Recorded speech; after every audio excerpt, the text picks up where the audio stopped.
I don't think of myself as a difficult person, I'm just used to taking care of myself. When you grow up in a family where favoritism is reserved for someone else, you learn to rely on yourself. I learned that lesson early. My name is Rachel, and I'm 31 years old. I work in finance as an investment analyst, a job that requires precision and careful planning. Some people say I'm too meticulous with money, but I don't see that as a flaw. On the contrary, that very caution has allowed me to save enough to finally pursue my dream. The dream that no one in my family ever thought I deserved. I'm the second daughter in my family. My older sister Laura is 3 years older than me, and in my parents' eyes, she has always been a perfect gem. Laura is beautiful, outgoing, charming, and effortlessly wins people over. Since childhood, I had grown accustomed to watching my parents shower her with attention, praise, expensive gifts, high expectations for a brilliant future. I wasn't jealous of her, at least, not anymore, but it was impossible to ignore the stark contrast. One child was treasured like a rare jewel, while the other was merely an afterthought. After graduating college, Laura married Michael, a manager in the construction industry. They have 3 kids: Hannah, 8, Ethan, 5, and Noah, 2. I genuinely love my niece and nephews. They're innocent and sweet in the way all children are. But what I don't love is how Laura constantly complains about her life. She has a family, a devoted husband, 3 healthy children, the kind of life many people dream of. Yet she always finds something to grumble about. Not enough money, not enough space, not enough help. As for me, I haven't settled down yet, and I'm in no rush to do so. I enjoy my independence. Currently, I live in a cozy 1-bedroom apartment in the Chicago suburbs, which I rent at a discounted price, thanks to Emily, my best friend from college. Her family owns a few rental properties, and agreed to let me stay at a lower rate, because they know I always pay on time and never cause trouble. This stability has allowed me to save a significant portion of my income. While my coworkers splurge on fancy dinners, I cook at home. While they upgrade their phones every year, I stick with my old iPhone that works just fine. I don't take extravagant vacations, I don't chase fashion trends, and I don't make impulsive purchases. All of this has been for one goal: to buy a small home in the countryside, where I can work remotely without the noise and chaos of city life. The pandemic changed how my company operates. Before I had to be in the office 5 days a week, but now, with remote work becoming the norm, I only need to show up for important meetings. That means I'm no longer tied to the city. I can live anywhere as long as I have a strong internet connection. And the idea of owning a little house where I could grow vegetables, adopt a dog, and slow down my pace of life became more and more appealing. Last week, I opened my bank account and checked my savings balance. I had done this every month for years, but this time was different. I finally had enough for a down payment. That evening, I sat in front of my laptop for hours, scrolling through real estate listings in the countryside. Charming little houses with wide porches, open yards, and peaceful surroundings. I pictured myself living there, sipping coffee on a wooden chair in the morning. Not a luxurious mansion, just a place that was mine. I was lost in this vision of my future when my phone rang. My mother's name flashed on the screen.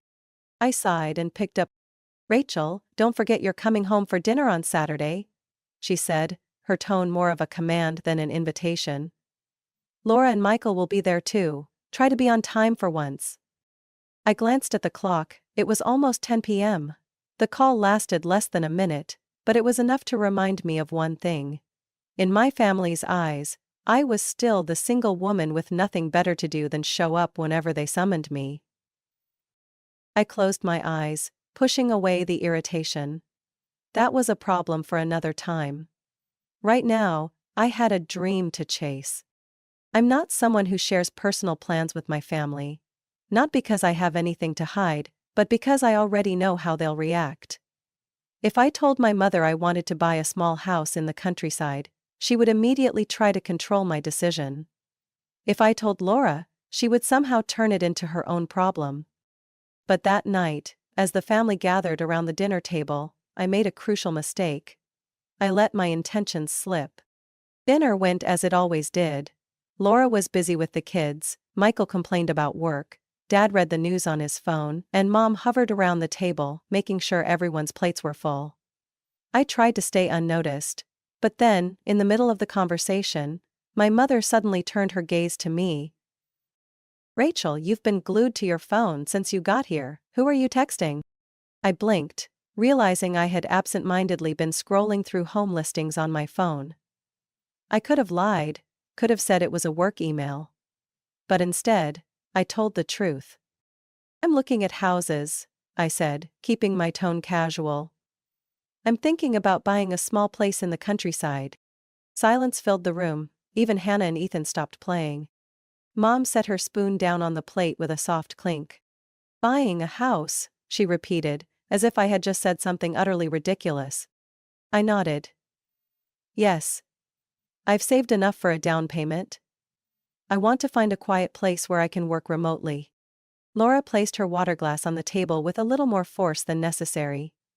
"In the suburbs? Alone?" Her voice was full of doubt.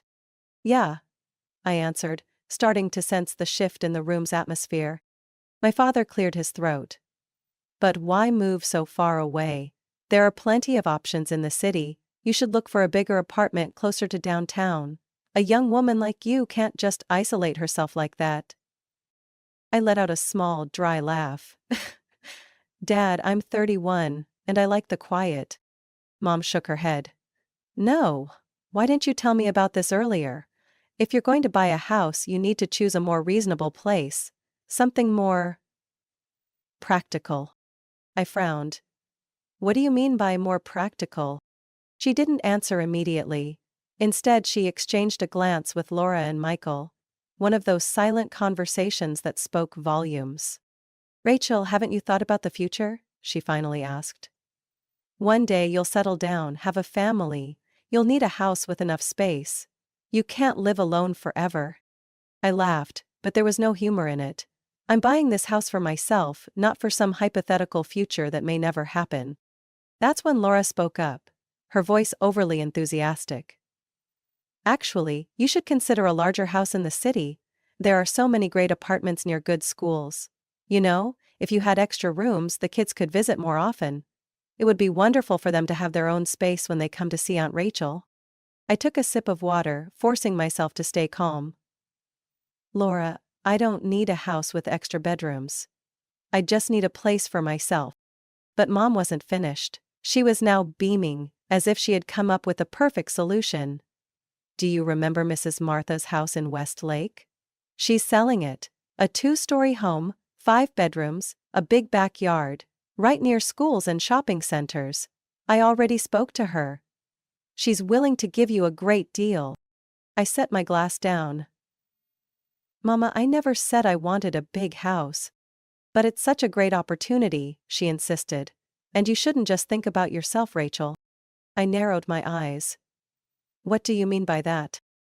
A long pause stretched across the table. I glanced around, noticing the exchanged glances, the unspoken conversation. It hit me then. They had already discussed this before I even arrived. Then Laura spoke, her tone gentle but full of something else. "What Mom means is, if you buy a bigger house, my family could move in with you for a while. Just temporarily, until we can afford our own place." I blinked. "What?" Laura smiled, as if this was the most natural thing in the world. "Michael and I talked about it. Our apartment is too small and the kids need space. If you bought a bigger house, we could move in, help with expenses. It would be beneficial for both of us." My heart pounded. I turned to Mom. "You think this is a good idea?" She nodded, her expression completely casual. "Of course. Do you know how expensive housing is right now? If you have the means, why not help your family? Isn't that what siblings are supposed to do?" I let out a soft, humorless chuckle, but inside I felt ice creeping into my veins. "So, all this time, no one actually cared about what I wanted. You were only thinking about how I could spend my money on Laura and her family." My father frowned. "Rachel, don't make it sound like we're taking advantage of you." I set my napkin down. If this isn't taking advantage, then what is? The silence in the room was thick and suffocating. Laura looked slightly taken aback, while Mom appeared more annoyed than remorseful. I stood up. I think I've heard enough. And before anyone could stop me, I walked out of the family dinner feeling like I had just narrowly escaped a trap that had been set long before I even arrived. I didn't go back to my parents' house after that dinner. I knew that if I did, they would bombard me with guilt-tripping words, disappointed looks, and the same "family is everything" rhetoric.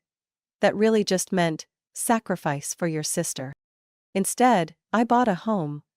One exactly the way I wanted. I didn't inform anyone in my family. I contacted a reliable realtor, reviewed the financial terms, examined every detail about taxes and insurance.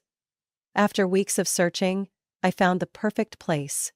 A small, two-bedroom house with a spacious yard, about 45 minutes outside the city. I signed the purchase agreement, made the down payment, and completed all the paperwork within a month. I had planned my future without anyone in my family knowing. But, out of habit, I still went back to my parents' house for Saturday dinner, as usual. As I walked in, I saw that Laura and Michael were already there, their kids running around the living room. Mom was busy in the kitchen, while Dad sat in his armchair with a newspaper in hand.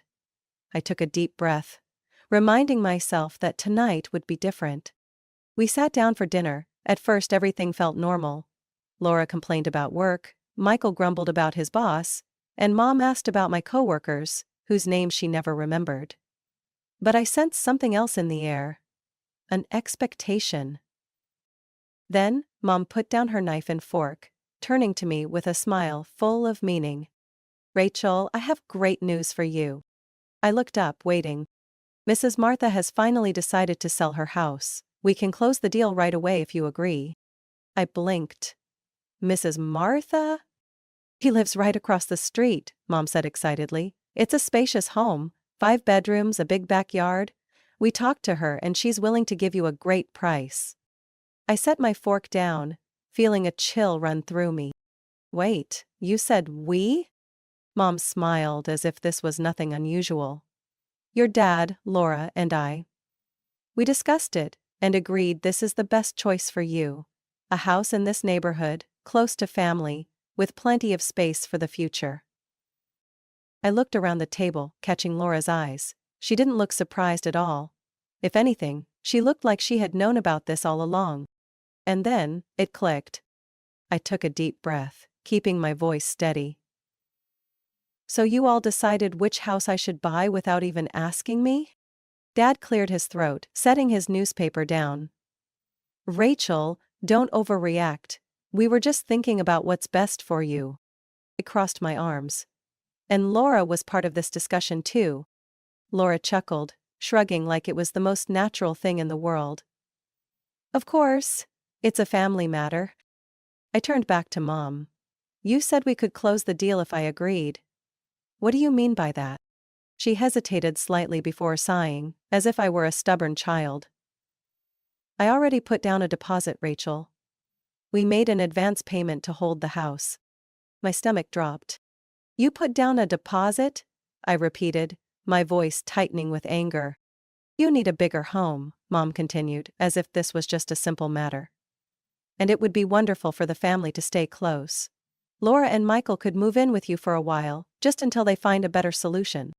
I turned to Laura, waiting for her to deny it, to say this wasn't her idea.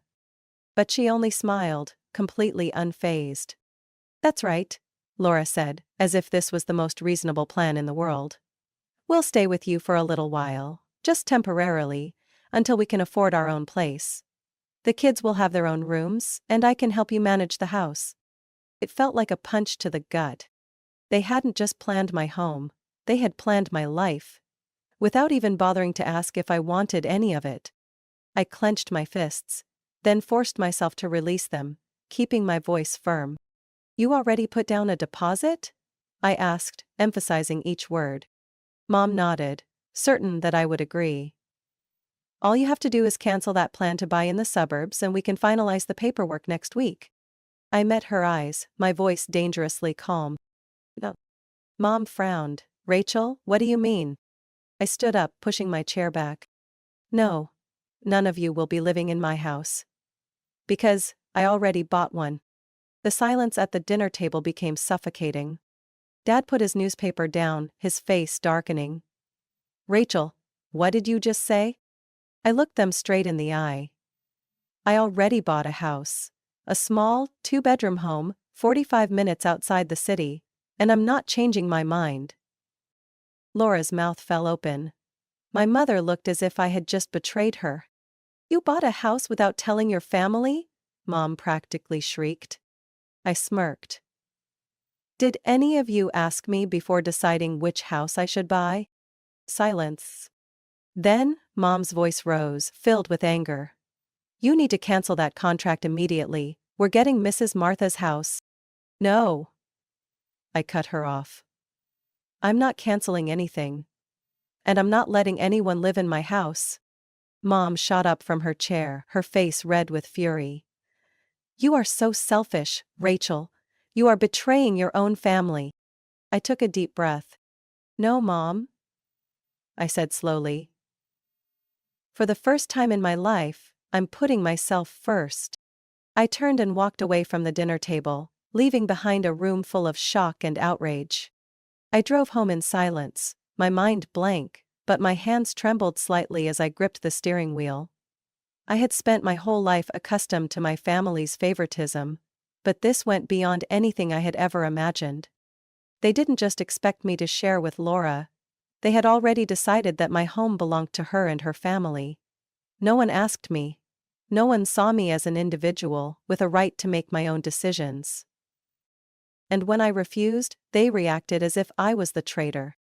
I thought that walking away from that dinner would be the end of it, that they would be angry for a while, and then let it go. I was wrong. That night, as I changed into my pajamas and sat down on my bed, my phone started ringing non-stop. I glanced at the screen. Mom was calling. I didn't answer. Less than a minute later, the messages started flooding in. Mom, Rachel, you need to reconsider. This is an opportunity for your family. Mom, don't be selfish. Have you even thought about your sister? Dad, we need to talk. Call me back now. Laura, Rachel, you can't do this to your family. The kids need a place to stay. Laura, I know you're upset, but you have to understand we have no other choice. I set my phone down, my heartbeat accelerating. I didn't want to reply. I didn't need to explain myself. But they wouldn't stop. The next morning, my mother showed up at my door. I heard the relentless knocking as I was still sipping my morning coffee. I stood still, not moving to open the door. But the knocking didn't stop. It grew louder. More persistent. Rachel, I know you're in there. I tightened my grip around my coffee mug, inhaling deeply, trying to stay calm.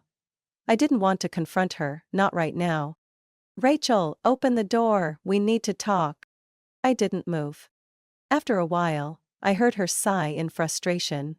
Then her voice dropped, lower and heavier. If I don't open this door right now, don't blame me when I find another way to teach you a lesson. I closed my eyes. She wasn't going to give up.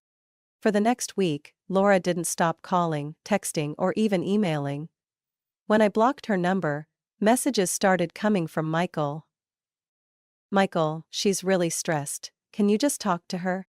Laura, I can't believe you're doing this to your family. Laura, the kids don't deserve this, Rachel. Laura, Ethan and Hannah have to share one bed. They don't even have their own space. When I continued ignoring her, she changed tactics. One night, as I was watching Netflix in my living room, my phone buzzed with a message. It was a photo. I opened it. Noah, the youngest, lying in a cramped crib pressed up against Laura and Michael's bed. Laura, look at this. Do you think we want this? I gripped my phone tightly, feeling a slow-burning anger rise in my chest. They didn't have to say it outright, I understood their message loud and clear. They wanted me to feel guilty. They wanted me to believe that if I didn't let them move in, I was the one harming the children. But that wasn't my responsibility. I turned off my phone, tossed it onto the table and tried to focus on my life. But they wouldn't leave me alone. By the 10th day after I made it clear that no one was moving into my house, the relatives started calling. Aunt Martha. Rachel, I just spoke to your mother. Are you really refusing to help your sister? Uncle Greg, your parents did everything for you, now you can't do this one thing for them? Grandma, Rachel, family is everything, you can't just abandon your own blood like this. Even my mom's old friends got involved. Susan, mom's best friend, do you really want to do this to her? None of them cared about my side of the story. They only heard my family's version, where I was painted as the selfish, ungrateful daughter who turned her back on them.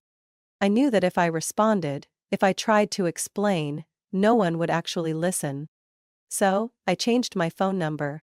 After enduring hundreds of calls and guilt-tripping messages, I decided to put an end to it. I went to my phone carrier, got a new number, and only gave it to a select few. Trusted colleagues, close friends, and a handful of people who truly understood the situation. Then, I quietly planned my escape. I hired a moving company I had never used before, scheduling them for early mornings so no one in my family would catch on. I specifically chose a small company with no big logos on their trucks, ensuring no one could track down my new address. On moving day, no one knew where I was going. No forwarding address, no phone number to call. I drove to my new home and never looked back. That first night in my little house, I sat on the front porch with a warm cup of tea, staring out at the open yard under the moonlight. No more messages, no more phone calls, no one pounding on my door demanding I reconsider. Just me, and the peace I had fought so hard to earn. I let out a deep, slow breath. My first real breath in weeks. I was free. The first morning in my new home, I woke up to absolute silence. No honking cars, no ringing phone, no one banging on my door, insisting I think about the family. Just the soft golden sunlight filtering through my curtains, the distant chirping of birds, and the steady rhythm of my own breathing. I pulled back the bedroom curtains and looked out at my backyard.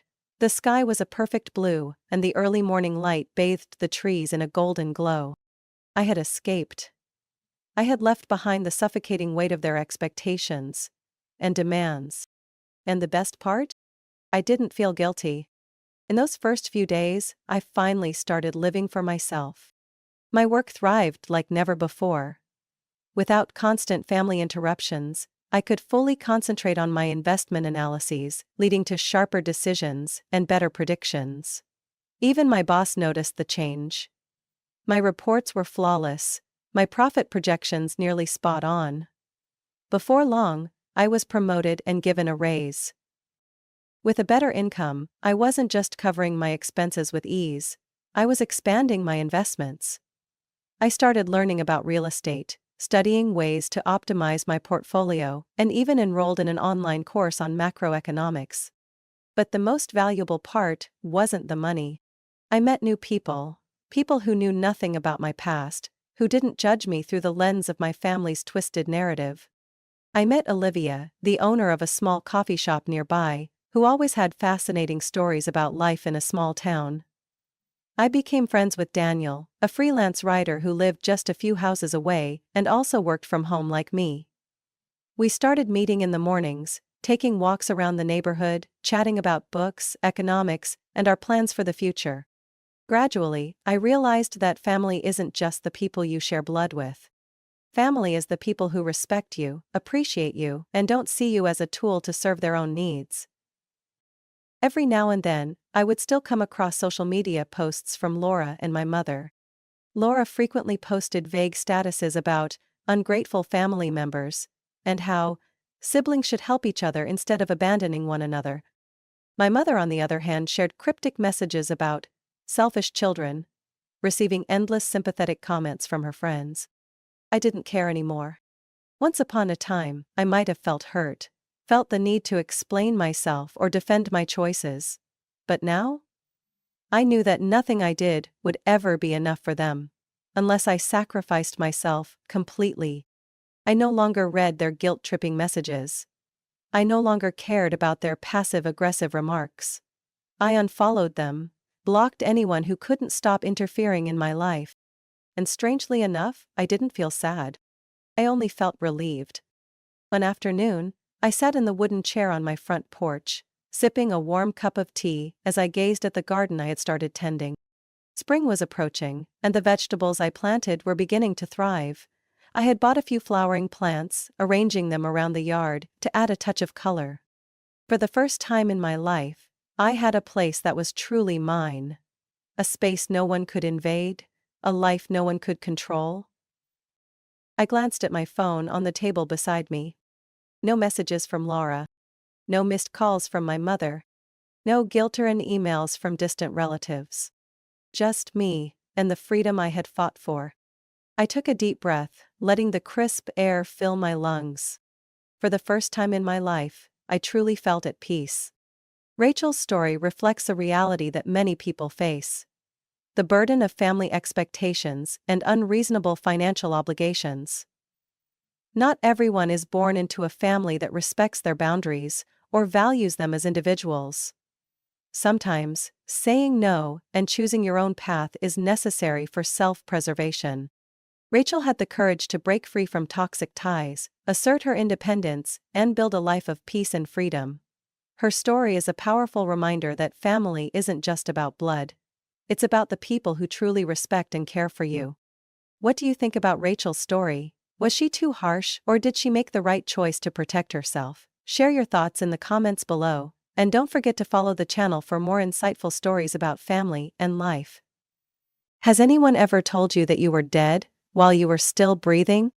I heard that from the very people who gave me life, not through direct words but through absolute silence, cold steel stares, and the sound of someone else's name being called in place of mine. When my parents decided to erase me from their lives, they didn't need actual death to do it. All it took was for me to disobey. And I did.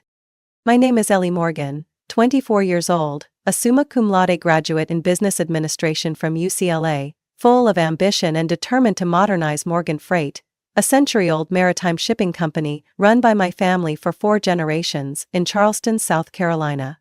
But to my parents, Robert and Vivian Morgan, modernization was a threat. To them, tradition was sacred. And I, their only daughter, was born to carry it on, their way. It all started on a March evening when I was summoned to the formal dining room. A room only used to host important guests or discuss major decisions. The 12-seat walnut table held only 3 people: my father, my mother, and a stranger in his mid-30s dressed in a black suit and polished shoes. Daniel Fletcher, the son of the CEO of our biggest rival, Fletcher Lines. I had heard of him, but never imagined I'd be seated at the same table. My mother smiled and poured me a glass of wine I didn't ask for. My father stood, sliding a thick stack of papers toward me. "This is a marriage contract. You'll marry Daniel in June. It's a necessary move to secure the future of Morgan Freight." I laughed. At the time I thought they were testing me, a poorly timed joke, but their expressions held not a trace of humor. Daniel sat there, smirking like he was being handed property, not a person. "Dad, this is 2025, not the 19th century. I'm not some asset to be traded for a business alliance." "Silence," my father's voice thundered. "You will not disgrace the Morgan name. Generations built this empire, and you're ready to throw it away for some cheap ideals you picked up in college?" I felt the wineglass trembling in my hand, but I didn't back down, not this time. "I'm not rejecting the family, I'm rejecting the life you're forcing me to live. If you walk out that door without signing, don't ever come back." My mother's voice was void of emotion, as if I was never the little girl she once held each night. I stood, pushed the glass aside. As I don't need a legacy that costs me my identity. That night, I didn't slam the door. I simply walked away from the mansion that had caged my youth like a gilded prison. I drove to the bank and withdrew every last dollar left in my trust fund. $42,800. They thought they controlled, but forgot about a small supplemental grant from my great-grandmother's scholarship fund.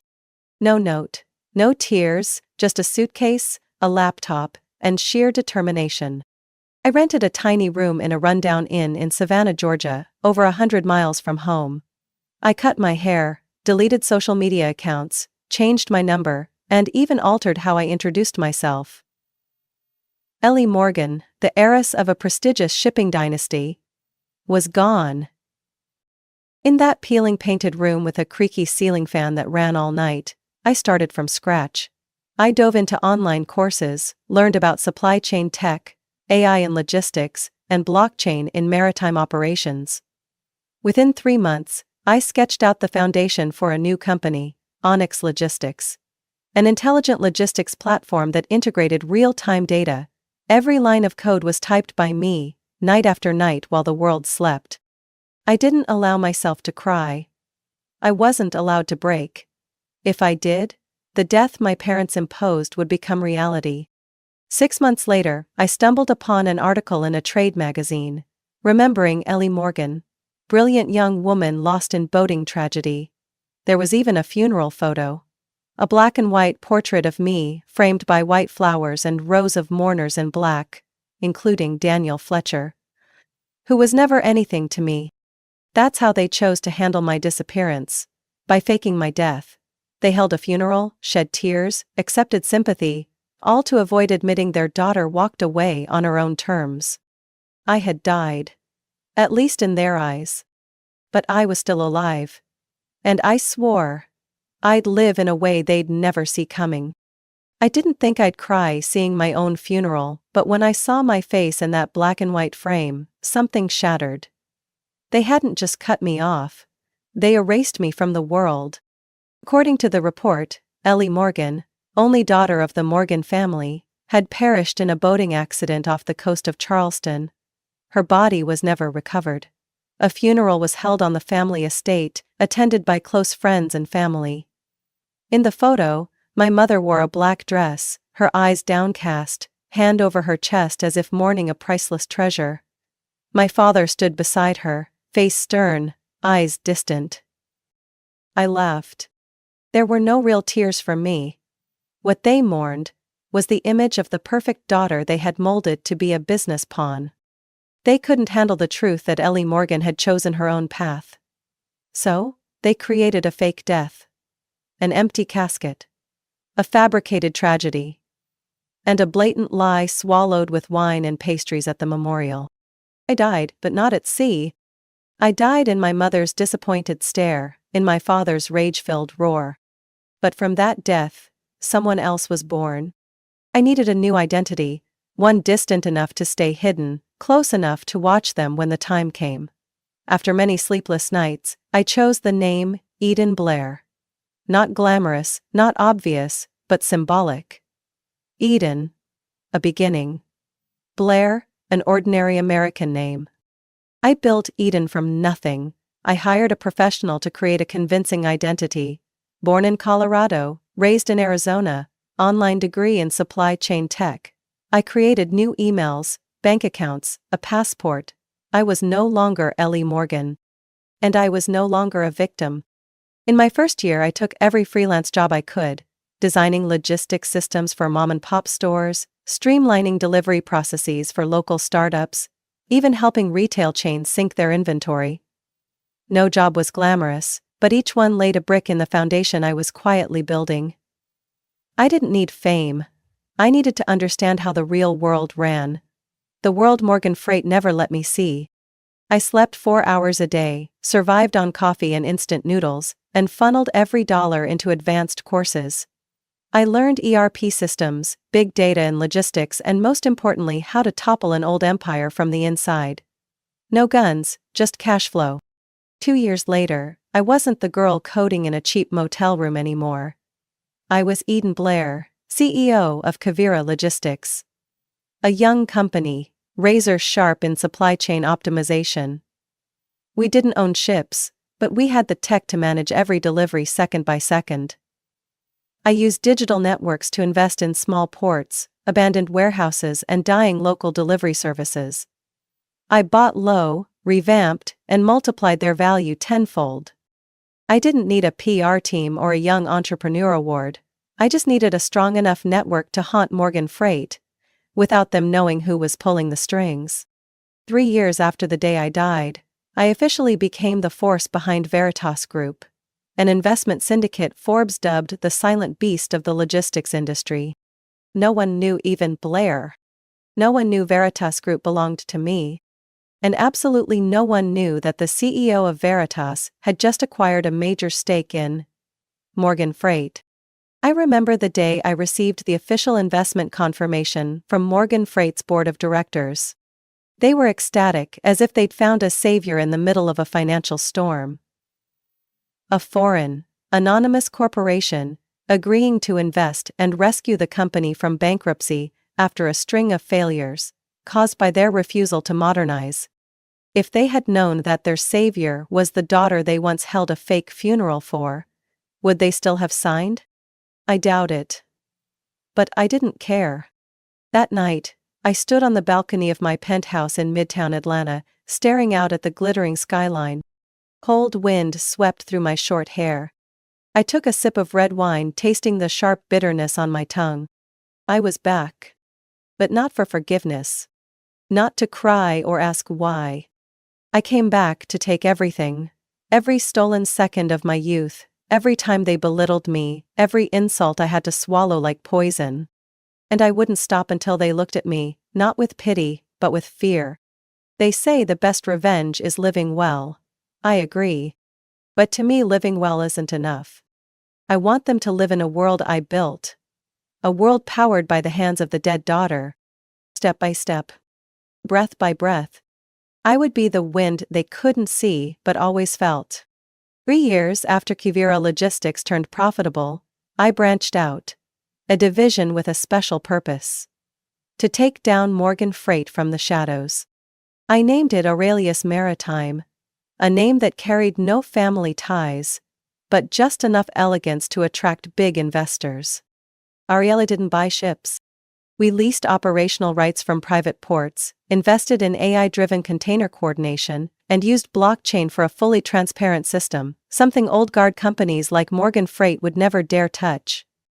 We started with small shipping routes in Florida, then expanded along the East Coast, slipping into ports my father once called Morgan's backyard.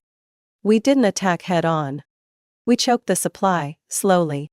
At the same time, I launched Lunaris Holdings, a luxury real estate firm focused on acquiring struggling hotels, resorts, and vacation properties.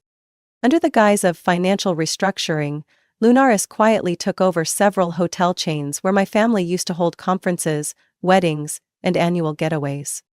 One of the first trophies was the Granville, the hotel where my parents had celebrated their 30th wedding anniversary. They had no idea that the glamorous party that night took place in my hotel, with every expense flowing straight into Lunaris Holdings accounts. Every time they booked a room, I noted it. Every time they chose a new shipping partner, I investigated. Every familiar name in Morgan Freight's supplier list, from container vendors to maritime insurers, was gradually acquired or influenced. I wasn't in a rush. I wanted them to live in the illusion of control, until the moment they realized everything had changed hands without them knowing. At 28, Aurelius Maritime officially entered the top 5 fastest-growing shipping companies in the southeastern United States. That's when I made my most important decision: to rebrand the company. Aurelius had served its purpose as a beginning, but for the end, I needed something stronger. Something that could burn the rot and rebuild from ashes. I named it Helix Maritime. Helix symbolized rebirth, a never-ending spiral, rising, evolving, transforming. We launched our first digital campaign, increased delivery speeds by 38%, reduced middleman costs by 17%, and offered 6 months of free services to clients who left traditional carriers, including Morgan Freight. Within 4 months, we secured 11 core partners that once kept Morgan alive. Their revenue plummeted. Internal meetings spiraled into chaos. And while they blamed the market, I knew the truth. The market had changed. Because I changed it. I still remember a late fall evening when I received a forwarded email from Helix's finance assistant. Subject: Morgan Freight is reviewing a partnership proposal from Helix Maritime. I didn't laugh. I sat in silence. My father, the man who once declared I wouldn't survive without the Morgan name, was now reaching out to a company I built, under a name he had never heard. I had reached my first milestone. But I wasn't done. I returned to Charleston, not as Ellie Morgan, but as Eden Blair, owner of Helix Maritime and Lunaris Holdings. With dark brown hair, cold eyes and expensive leather boots instead of the flats worn by the obedient daughter they once knew. I booked a room at the Ashcroft, my mother's favorite hotel, where she used to host spring charity galas. It had changed ownership too. Yes, it belonged to me now. I stood on the 15th floor balcony, wine in hand, looking down at the harbor. Once dominated by Morgan Freight. Now, 3 out of 5 ports there had exclusive contracts with Helix. I didn't need to show up at their doorstep. Not yet. Everything I wanted was already in place. And they, those who once thought they were untouchable, were now living in a beautiful lie, where every inch of land and every dollar they moved belonged to me. One evening, while reviewing financial reports, Maya, my personal assistant, walked in, face lit with excitement. "Ellie, Morgan Freight just got flagged by the bank. They're mortgaging the main estate to maintain working capital." I looked at her, unblinking. "Begin the acquisition plan, make sure it's through a third-tier shell. They can't suspect a thing." Maya nodded. "Do you want to keep the old mansion?" I set my pen down, leaned back in my chair. "Yes. I want it. For living." I smiled coldly, and the room seemed to drop in temperature. "No. I want them to pay rent. If anything is crueler than death, it's watching people grieve your death while you're still alive." More successful than ever. I sat in a corner of the ballroom, wine glass in hand, black mermaid dress hugging my figure, a silver mask covering half my face. A nameless VIP guest at my sister Emma Morgan's extravagant wedding, hosted at Langford Hall, recently revived by Lunaris Holdings from near ruin. No one in the crowd recognized me. Not a single person. Of course not. Ellie Morgan died 6 years ago. Now, I am Eden Blair, the mysterious investor who dropped $2.3 million to sponsor the entire Morgan wedding, through 3 layers of intermediaries, of course. This wedding was my gift to myself. I didn't come to destroy. I came to witness, to see, with my own eyes, the people who erased me from their lives. Play pretend. Emma, now 23, looked like she had stepped out of a bridal magazine. A white lace gown adorned with pearls, soft curls cascading around her face, and a perfectly rehearsed innocent smile. Beside her stood her husband, Ethan Parker, son of a local politician, and Morgan Freight's latest desperate attempt at revival through a new business alliance. My parents, Robert and Vivian, sat in the guest of honor seats, exuding an air of authority like they still ran all of Charleston. I could clearly see the pride in my father's eyes, the satisfied nod he gave as he stood to speak, his voice echoing through the hall. "Today I'm not only giving my daughter to the best man, but also remembering the child our family once lost." The room fell silent. My father raised his glass. My mother lowered her head, clutching her embroidered handkerchief. "Ellie Morgan, my eldest daughter, left us years ago in a tragic boating accident. She was a light, a beacon of hope. And today, that light still shines, if only in our memories." Hypocrites. I clenched the glass in my hand, my throat tightening with bitterness. No one in this chandelier-lit room knew that the person they were mourning was sitting less than 30 feet away. They had no idea I was the one who selected the white satin chairs, the floral arrangements, even the champagne they were sipping, Dom Perignon Vintage 2013. Because I knew my mother always sneered at anything she didn't deem refined enough. Every detail of this wedding had my approval. They were living in a world I had built, still believing they were at the center of it. Emma took the stage, microphone in hand, her voice trembling. "Today, beyond the happiness of marrying Ethan, I want to say something about someone special. Ellie. My sister isn't here, but I know she's watching me from somewhere. She once told me, 'Never let anyone decide your dream for you.'" I nearly laughed. This same girl was 17 when she called me selfish for refusing to marry Daniel Fletcher. She chose silence. She chose our parents' side. And now, she stood here, playing the part of the loving sister? Of course. Weddings, the one place where all lies are forgiven with a pretty dress and a tiered cake. I dipped my head slightly, hiding a sigh behind my silver mask. As dinner was being served, a young waiter approached my table and bowed politely. "Miss Blair, Mr. Bennett from Morgan Freight requests a moment of your time. He's currently the acting CEO."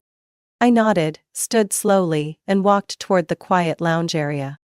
Frank Bennett, once the deputy director when I still lived under the Morgan roof, looked like he'd aged a decade. He stood abruptly upon seeing me. "Ms. Blair, it's truly an honor to meet the woman who generously sponsored this important event. The Morgan family is incredibly grateful for your support." I smiled and extended my hand. I have a soft spot for traditional families, especially those that know how to rise after a fall. Frank chuckled awkwardly, unable to meet my gaze. "Actually, I was hoping to ask, will your company Helix Maritime be expanding into South Carolina? We've been struggling with our supply chain network." I raised my glass, eyes unblinking. "Mr. Bennett, someone from my team will contact you next week, but please note, Helix only partners with those who can adapt. Those clinging to the past, well, I'm afraid they're not a fit." He nodded repeatedly, like a bobbing bird. As I turned to leave, I could feel it. That flicker of suspicion in his stare. Faint. But real. I returned to the ballroom just as my mother began to show signs of tipsiness. She raised her glass again and wobbled onto the stage, microphone in hand, her voice slurred. "I want to thank you all. And especially, Miss Eden Blair, the woman who made this wedding possible. A woman who's independent, bold, nothing like Ellie, that daughter who thought she could live without family." I saw my father tug at her sleeve, but she brushed him off. "Ellie never understood legacy, tradition, family name. That's everything." "And what happened?" "She vanished. As if she never existed." She laughed. A sharp, blade-like laugh that cut across the room. I stood up. The whole hall went still. I walked slowly into the warm light, locking eyes with my mother's drunken gaze. I tilted my head, voice calm and icy. "So, if Ellie heard you say that, what do you think she'd feel?" Silence. My mother blinked, her eyes darkened. Then she murmured, Your voice." I smiled. Said nothing. That day I walked into Morgan Freight's headquarters for the first time in 6 years. A fortress my father once considered untouchable, now a hollow shell, wrapped in a polished facade. Inside, the air was thick with panic. Employees whispered as I passed. Their eyes filled with both fear and curiosity. I wore a deep crimson suit, color of blood, of resolve, and sharp heels that echoed with each step on the marble floor. Around my neck, a compass pendant, the last thing my grandmother gave me, the only one in the family who ever saw me as a real person. At the front desk, a young receptionist blinked in confusion as I handed over my folder. "My name is Eden Blair, Morgan Freight's new controlling shareholder. I'm here for the board meeting." The receptionist stammered. I'm sorry, but your name isn't on the list." I cut her off, placing a thick envelope gently on the counter. "Ownership verification, 61% stake, through 3 parent companies. I think you should call your supervisor." Less than 5 minutes later, Thomas Bell, the company's attorney, showed up, pale as if he'd seen a ghost. Ms. Blair, please come up to the 12th floor, the board is expecting you." The board wasn't expecting me. They had no idea I was coming. The meeting room doors swung open, slicing through the heated debate inside. I stepped in like a silent storm. Every head turned. 12 men in gray suits, 2 women seated quietly. At the head of the table stood Robert Morgan. My father. Mid-speech about an emergency restructuring to save the soul of Morgan Freight. I walked straight to the empty chair near him, pulled a folder from my coat, and placed it on the table like a warning shot. "Sorry to interrupt, But, I think you'll want to see these documents. My father frowned. Who are you? I looked him dead in the eyes. My voice was calm. The one you declared dead. The one you erased from every report, every legacy. The one you forced to disappear because she dared to say no. Silence shattered into a storm of murmurs. One board member flipped through the documents, eyes wide. She owns all our East Coast subsidiaries, and Helix Maritime. My God, she controls 64% of our operating assets. My father's face drained of color. That's impossible. I nodded, offering a cold smile. You should have remembered. I learned from the best, including you. The difference is, I learned how to destroy everything you thought was untouchable. You think you can buy power with money? He growled. No, father, I replied, eyes steady. I didn't buy power. I reclaimed what you stole. I removed my sunglasses, gently pulled off the last layer of political disguise, revealing my real face. No longer little Ellie. The woman he once declared dead. A CFO whispered. My God. Ellie Morgan. Wrong, I said clearly. Ellie Morgan is gone. The woman standing before you is Eden Blair, who will redefine everything Morgan Freight thought it stood for. The truth shattered like glass. Some collapsed into their seats, others whispered into their phones. And my father, the man who believed the Morgan name could control the world, stood frozen. Like a king being dragged down by the ghost of his past. I stood tall, voice as sharp as steel. I'm not here to make peace. I'm here to save this company from the pride you injected into its bloodstream. I'm not asking for my place back. I'm taking back my voice. The one you stripped in the name of family tradition. My father took a step toward me, but I raised a hand. One more step and you lose what's left. The entire room held its breath.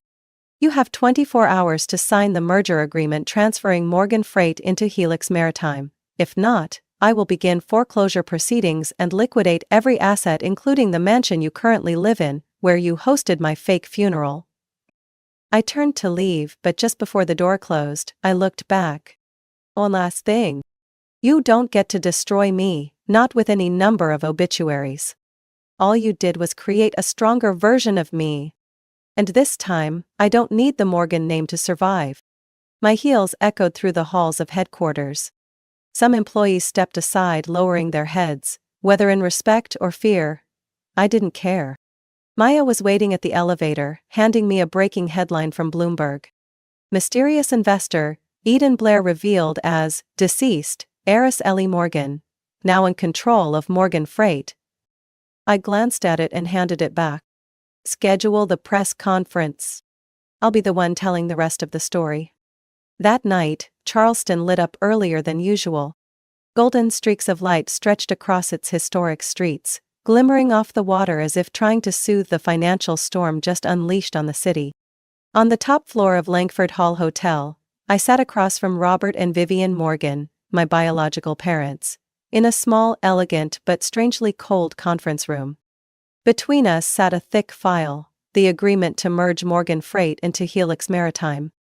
My father remained rigid, back straight, shoulders tense, eyes frozen.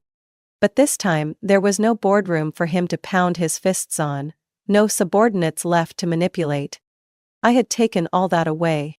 And my mother, she sat with her hands clasped tightly, red painted nails digging into pale skin. She was the first to break the silence. Ellie? Her voice trembled. Could you take off that mask? I'm sorry. I just want to see you once. Really see you. It hurt too much, all of it. Honest and angry. It hurt too much, all of it. It hurt. I didn't move. I wasn't wearing a mask anymore. I had taken it off that morning, in the boardroom. But I knew what she meant. The 6-year chasm built with rejections, a fake funeral, and deliberate coldness. That now she hoped to erase with a few tears. Aren't I standing right in front of you? I asked, eyes locked on hers. Or is it the other girl you want to see, the obedient one, the one who bowed to every decision that wasn't hers to make? My mother raised a hand to cover her mouth, an old reflex whenever she faced something she couldn't control. My father slammed his hand on the table. Enough! You think all of this show is for what? What are you trying to prove? To humiliate me? I looked at him, unblinking. No, father. I'm not here to humiliate anyone. I did what I had to do to survive. And once I survived, I chose to come back and reclaim everything. He laughed, a dry, twisted, bitter laugh. You were the daughter I once loved. I placed the future of Morgan Freight in your hands. Until you betrayed everything we built. I tilted my head slightly. You're wrong. I didn't betray tradition. I just refused to drown in it. I pulled out another document, already signed, and laid it gently on the table. The name Morgan Freight will remain. I don't need to destroy a legacy. I just need it to survive. Without you at the helm. My father's eyes widened. My mother began to cry, tears streaking down her smudged makeup. Ellie, can you forgive me? I didn't know it would come to this. I assumed. You didn't think at all, I cut in, my voice sharp as a blade. You were silent. And that silence is what killed me the first time. I stood up, lifting the sleek leather handbag beside me. You have 24 hours. If the merger isn't signed, I will call in every loan, foreclose on every port, every container, every property. And I have the legal authority to do it. My mother trembled, grabbing the sleeve of my blazer as I turned to go. Please, you can't treat your parents like enemies. I stopped, but didn't turn. I don't see you as enemies. But I will never be your prey again. I slipped my arm free from her grip. Her softness felt like vines. Hesitate for even a moment, and they'd drag me back into the same pit I once barely escaped. When I walked out of the room, Maya was already waiting in the hallway. What did they say? She asked quietly. They have 23 hours left, I replied. She handed me a phone. On the screen, an explosion of headlines from the press, investors, and top logistics firms. Heirs returns from the dead, reclaims family empire. I let out a cold smile. They'll sign. Because if they don't, they won't just lose the company. They'll lose the last shred of reputation they still have. Maya nodded, her eyes filled with a mix of admiration and concern. Are you sure you won't go soft? I turned to the glass doors ahead, my reflection staring back at me. Sharp, ruthless, and terrifyingly clear. I already died once, Maya. And this time, I didn't come back to apologize. I had never believed in press conferences. I used to think they were nothing but performance stages for people who craved attention, people who loved flashbulbs and basked in the illusion of being the hero. But that morning, as I stood before the mirror, adjusting the collar of my navy blue suit, the traditional color of Morgan Freight, I realized something. Sometimes, the truth needs to be declared out loud, so no one can ever deny it again. The auditorium at Morgan Freight headquarters, now renamed Helix East HQ, was packed. Major media outlets were present: Bloomberg, CNBC, even the Wall Street Journal. They jostled for position, cameras raised, eyes gleaming with anticipation. The backdrop behind the stage had been replaced. No longer the dated Morgan crest. Now, the gleaming double helix logo of Helix Maritime, shining like the final punctuation mark on a dead legacy. At exactly 9:00 a.m. I stepped out from backstage. No more masks. No more dyed hair. No more hiding. Just me. Ellie Morgan. Alive. Visible. Undeniable. Camera shutters clicked like gunfire, flashbulbs burst against my skin. But I didn't blink. I stepped up to the podium, placed my hand on the mic. In the crowd I saw Emma, my sister, standing frozen, face full of confusion, eyes loaded with unanswered questions. Farther back, my father stood among the board members, looking like a marble statue. Cold and crumbling from the inside. I spoke, my voice crisp and clear through the flawless audio system. Good morning. My name is Ellie Morgan. Some of you in this room once believed I was dead. But today, I stand here before all of you, alive, breathing, and stronger than ever. The front row fell silent. Someone dropped a pen on a table. It hit with a sharp click, like an exclamation point after my words. 6 years ago, I left Morgan Freight because I refused an arranged marriage, a decision that didn't fit the family plan. The price I paid? Erasure. A fake funeral? An empty casket. A life deleted from the family records. I paused. Cameras flashed. Sweat gathered at the back of my neck, but I didn't let it distract me. I returned for revenge. I came back to save this company from a real death. The kind that comes slowly, from arrogance, stagnation, and gilded traditions paraded as virtues. I raised a document high, no longer telling a story, but delivering a sentence. Today, I officially announce: Morgan Freight has merged with Helix Maritime. The company will undergo complete restructuring.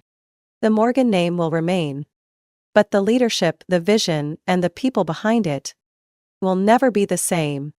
A tidal wave of murmurs swept through the room. Someone shouted, "Are you stealing your family's company?" I locked eyes with the voice. No, I'm saving it. From the very people who once decided I wasn't worthy of living, let alone leading. My eyes drifted to my father, his knuckles white against the armrest. He had the chance to keep the company, to keep me. But he chose the easier path, burying his daughter to protect his image. Today, I bury nothing. Today, I dig up the truth. I turned to face the board. All current board members will retire with full benefits, I said, voice steady. Oh, I don't need blood. I just need to make sure no other Ellie gets killed for refusing to obey. Emma stepped out of her row and walked closer, her eyes trembling. Sit. I stepped down from the stage and stopped in front of her. Do you really miss me, Emma? Or do you miss the version of me our parents created? Obedient, submissive, and always bowing her head. Emma didn't answer. A tear silently slid down her cheek. But this time, I didn't feel sympathy, only emptiness. I turned back to the mic. Starting today, I will lead Helix and Morgan Freight. Not to preserve tradition, but to build a future where no one ever has to choose between legacy and their true self. Applause erupted, slow at first, then crashing like a tidal wave. Some clapped for the truth, some for the power. But, regardless of why, I was no longer hiding behind the shadow of the Morgan name. I was Ellie. And now, I was the one leading. The press conference ended amid roaring applause, but I didn't stay for congratulations. I quietly slipped out back, where Maya was waiting with the car. We didn't speak on the drive home, but I could still hear the last question a reporter shouted before I stepped off stage. Ms. Ellie Morgan, what's next for you? I didn't answer. Not because I didn't know, but because for the first time in years, that question didn't weigh me down. For the first time, I didn't have to prove anything. I didn't have to fight to survive. I just needed to live, on my own terms. That night, I sat alone in my penthouse overlooking Charleston Bay. The city below looked like a moving painting. Streetlights bleeding into the water, distant sounds of a port that never sleeps.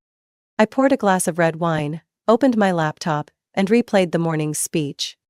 Not out of pride, but because I wanted to remember that moment. The moment I was no longer defined by the name on my birth certificate. My phone buzzed. A message from an unknown number popped up. Sis? Can I see you, just the two of us? It's me, Emma. I leaned back in my chair, closed my eyes. Then replied with one line. Come, bring your real memories. Emma arrived an hour later. No longer the picture-perfect bride. No makeup, hair tied back, an oversized shirt and faded jeans. She looked more like the little girl who used to crawl into my bed during thunderstorms. We sat across from each other at the kitchen counter. I poured us water. No wine. No flowers. No masts. Emma spoke first, her voice shaking. I know. Everything you did, you had your reasons. You're stronger than anyone in this family ever believed. But I'm sorry for not standing by you. I was scared. I was weak. And I believed what they told me. I waited. Silent. I miss you, she said, clutching the glass. Not because you were on TV, or because you became CEO, but because I miss what it felt like to be your little sister. I miss when you taught me how to sneak extra marshmallows into our cocoa without getting caught. I miss the stories you used to tell about sailing into the ocean one day, all on your own. My eyes burned. It had been so long since I'd heard something real in Emma's voice. No pretense. No performance. Then this time? I said softly. Do you want to come aboard? Or stay on the shore? She paused. Then nodded. Slowly, but firmly. I want to go with you. Not for legacy. But because I want to know the real Ellie Morgan. Not the version they invented. I smiled. Not brightly, but for the first time in years. A genuine smile. Then we start tonight. Here there's no CEO. No Morgan name. Just two sisters. The next morning, I walked Emma down to the lobby. Before the elevator doors closed, she turned and smiled gently. Sis, no matter what, I still think you were always meant to be Ellie. I didn't reply. I just waved. And as the doors closed, I turned and walked straight to the balcony. Outside, the first light of day spilled across the sea, sparkling like thousands of diamonds floating on the water. Ships bearing the Helix emblem were pulling into port. With every move they carried hundreds of tons of cargo. And the dreams of thousands. And me. I set my coffee cup on the railing and picked up the phone. Maya, schedule a private meeting with the Westport development team. I want 2 new routes opened before year-end. Yes, CEO. Maya. Yes. Call me Ellie. A pause. Welcome back, Ellie. I turned toward the wind, my hand gripping the compass pendant around my neck. My grandmother once said, "You don't need anyone to point the way. You just need the courage to walk it." Now, no one defines me. Not a name. Not a position. Not the weight of tradition. I died once to be reborn. I lost everything. And took it back with my own hands. I am Ellie Morgan. Not because they gave me the name. But because I chose to live by it. On my own terms. And this is only the beginning. Ellie's story is a powerful reminder that no one has the right to define your worth. Not even your family. When she was betrayed, erased and silenced, she chose the hardest path. To rise, rebuild from ashes, and become her strongest self. Ellie didn't seek revenge through hatred. She answered with success and absolute freedom. In a world where tradition can become a shackle, she proved that choosing your own path is choosing to truly live. What do you think about Ellie's choices? Was she too cold? Or was this the only way to live authentically? Share your thoughts in the comments, and don't forget to follow the channel for more powerful family stories to come. I remember that day vividly, even though I was only a 6-year-old child. The fateful day that changed my entire life. The scent of freshly baked cookies still lingered in the air, and the golden sunset cast a warm orange hue over everything. But just a few minutes later, the house became unbearably cold. Because my mother was gone. Gone without looking back. My name is Hannah, and that was the day I learned that not everyone keeps their promises. That day, my father was away on a business trip, and it was just my mother and me at home. I was playing with my favorite doll when the doorbell rang. My mother stood up quickly, her hand gripping the edge of her dress as if she were hiding something. I watched her, curious, but she turned back to me and told me to go to my room. Hannah, be a good girl and go play in your room. Her voice was hurried, not like usual. I didn't like obeying orders when I didn't know what was happening. I cracked my bedroom door open slightly, peeking down the stairs. A tall man stood at the door, wearing a gray shirt, holding a travel bag. My mother was hastily stuffing clothes into a suitcase, her face tense. I stepped out of my room, my heart pounding. "Mom, where are you going?" I asked, my voice trembling. She stopped packing and turned to look at me. Her eyes swept over me for just a moment, but there was no warmth in them, only distance, as if I were a stranger. "I have to go away for a while, sweetheart. Be good, okay?" she said, her voice barely above a whisper. "But when will you come back?" She didn't answer right away. She glanced quickly at the man, then knelt down and placed a hand on my shoulder. But that touch wasn't as warm as I had hoped. It was distant. Cold. "Won't be long, Hannah, I promise." But that was a promise she never kept. The door slammed shut in front of me, the sound echoing through the empty house. I ran to the window just in time to see the car pulling away. My mother didn't turn back. She didn't wave goodbye. I stood there, my tiny hands pressed against the cold glass, waiting. But then the sun set.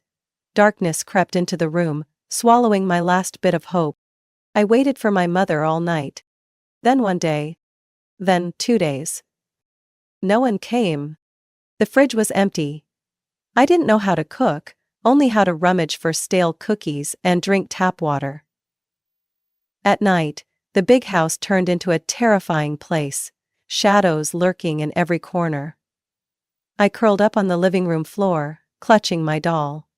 The wind howling through the windows like whispers calling my name. I cried, I screamed for my mother, but no one answered. Until on the 3rd day, I heard footsteps outside. A loud knock on the door, followed by the familiar voice of Mrs. Peterson, our next-door neighbor. "Hannah, are you in there?" The door burst open. Light from the hallway spilled in, making me squint. Then suddenly the house was full of people. Police officers. Neighbors. A paramedic knelt beside me, checking to see if I was okay.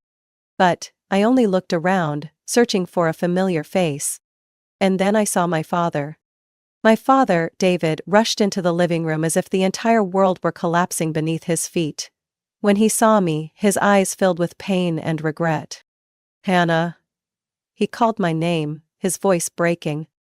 I threw myself into his arms, clinging to him as if letting go meant I would be abandoned again. Over his shoulder, I saw a police officer holding a piece of paper, his expression grim. He handed it to my father. Dad unfolded it and I saw his face change. His strong features went pale, his shoulders trembling. Then he whispered as if speaking to himself. "She's gone." I didn't understand it then, but later, I learned. My mother had left a letter. A short note, with no explanation, no apology. Just a simple message. "David, I can't live this life anymore. Don't look for me." And that was it. From that moment on, I was no longer just a carefree child. I was Hannah. The girl who was abandoned by her mother. The girl afraid of the dark. The girl who would always fear that one day, the people she loved would disappear. Forever. When my mother left, life for my father and me was never the same again. My father, David, did his best to be both a dad and a mom. But I could see the exhaustion in his eyes every time he came home late from work, his tie loosened, his shoulders heavy with weariness. Simple dinners of sandwiches and instant noodles became routine. My clothes were often washed with the wrong colors, and some days I ended up wearing a shrunken sweater because the dryer was set to the wrong temperature. But those weren't the worst things. The worst were the nights when Dad didn't make it home before I fell asleep. I hated sleeping alone. The dim glow of my small nightlight wasn't enough to chase away the darkness that surrounded me when I closed my eyes. The feeling of being abandoned crept over me again, making me curl up in bed, my heart pounding in my chest. I used to cry silently under the covers, but never dared to tell Dad. He was already tired enough. Then one day when I was 8 years old, Helen appeared. Dad took me to a small cafe, where the air smelled of freshly baked pastries and coffee. A woman was waiting for us. She wore a soft blue sweater, her wavy brown hair cascading gently over her shoulders. When she saw me, her eyes lit up with a warm smile. "Hi, Hannah." Her voice was gentle but not distant. I didn't know how to react. I wasn't used to strangers. But something about her made me feel safe. Dad and Helen started seeing each other more often. Every time I went with Dad, she always had a small bag filled with homemade cookies. She never tried to force me into conversations or treat me like a poor, helpless child. And then one day, when Dad asked if I wanted to go to the park, I found myself asking, "Is Helen coming?" Dad looked at me slightly surprised, then smiled. "Yes, she is." From that moment on, Helen's presence became a normal part of my life. Dad told me that Helen would be moving in with us. I didn't object. I didn't know how to describe it, but with Helen around, the house no longer felt as cold as before. She never tried to replace my mother. She never asked me to call her mom. But she knew how to brush my hair without tangling it in the morning. She knew I liked chocolate chip cookies more than oatmeal ones. She knew I couldn't sleep if my room was too dark. So she quietly placed a moon-shaped nightlight by my bed without saying a word. One night, when I woke up terrified from a nightmare, Helen stepped into my room and knelt beside my bed. "Do you want to talk about it?" she asked, her voice calm and warm. I shook my head, hot tears rolling down my cheeks. She didn't push me. She simply pulled the blanket up gently and said softly, "I'll sit here for a while. If you ever want to talk, I'm always here to listen." I didn't respond, but when she held my small hand, I didn't pull away. And for the first time in a long while, I slept peacefully through the night. Helen wasn't my mother. But she was the only one who made me feel like, maybe, I wasn't alone anymore. That day the door opened, and the world I had known shattered. I had just stepped into the living room after school, when I saw my father standing there, his face rigid, his hands clenched as if he were trying to hold something back. Beside him was Helen, her eyes red, and standing at the door was a woman I never thought I'd see again. My mother. She looked different, yet nothing about her felt unfamiliar. Her golden hair curled lightly, her blue eyes still sharp as I remembered, but now, there was something distant, something cold in her gaze. Beside her stood a little girl, around 5 years old, with light brown curls and wide, curious eyes. She clutched a worn-out teddy bear in her tiny hands, pressing herself against her mother's side. "Hello, Hannah." My mother's voice was soft, like a passing breeze, but there was something sharp hidden within it. I didn't know how to react. My whole body froze as old memories flooded back. The sound of the car driving away, the darkness swallowing the house, the unbearable feeling of being abandoned, rising once again like a nightmare coming to life. Helen touched my shoulder lightly, her voice slightly unsteady. "David, can we talk in private?" Dad nodded, but before he left he looked at me, his eyes filled with conflict. "Hannah, come here." Inans didn't want to, but my feet moved forward on their own. "This is..." Dad hesitated. My mother didn't wait for him to finish. She placed her hand on the little girl's shoulder, gently pushing her forward. "This is Emma," she said, her voice unusually sweet. "She's... your sister?" My heart stopped. I stared at the girl, my mind completely blank. "Sister?" I couldn't say a word. I didn't know what to feel. From the kitchen I heard Helen's voice tremble as she spoke to Dad. "David, you can't do this." But my mother's voice followed immediately, firm and unwavering. "She needs her father, David." And with just one sentence, the balance tipped in my mother's favor. Helen left just 2 weeks later. I didn't ask her why. I didn't need to. From the night my mother returned, I had already known this would happen. She hugged me before she left, holding me tighter than ever. "I love you so much, Hannah," she said, her voice breaking. I wanted to hold on, to tell her not to go, but I couldn't. All I could do was stand there, watching her car drive away.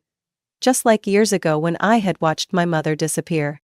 The only difference was that this time, I had no more tears left to cry. My mother quickly reclaimed her place in the house, as if the past 5 years of absence had never happened. But one thing was clear. I was no longer a part of her world. I watched as she doted on Emma, brushing her hair, placing kisses on her forehead. I watched as she spent time with her, took her shopping, read her bedtime stories. Things she had never done for me. Dad tried to balance everything, to make things right. But I saw it, day by day, how he was slowly sinking deeper into my mother's trap.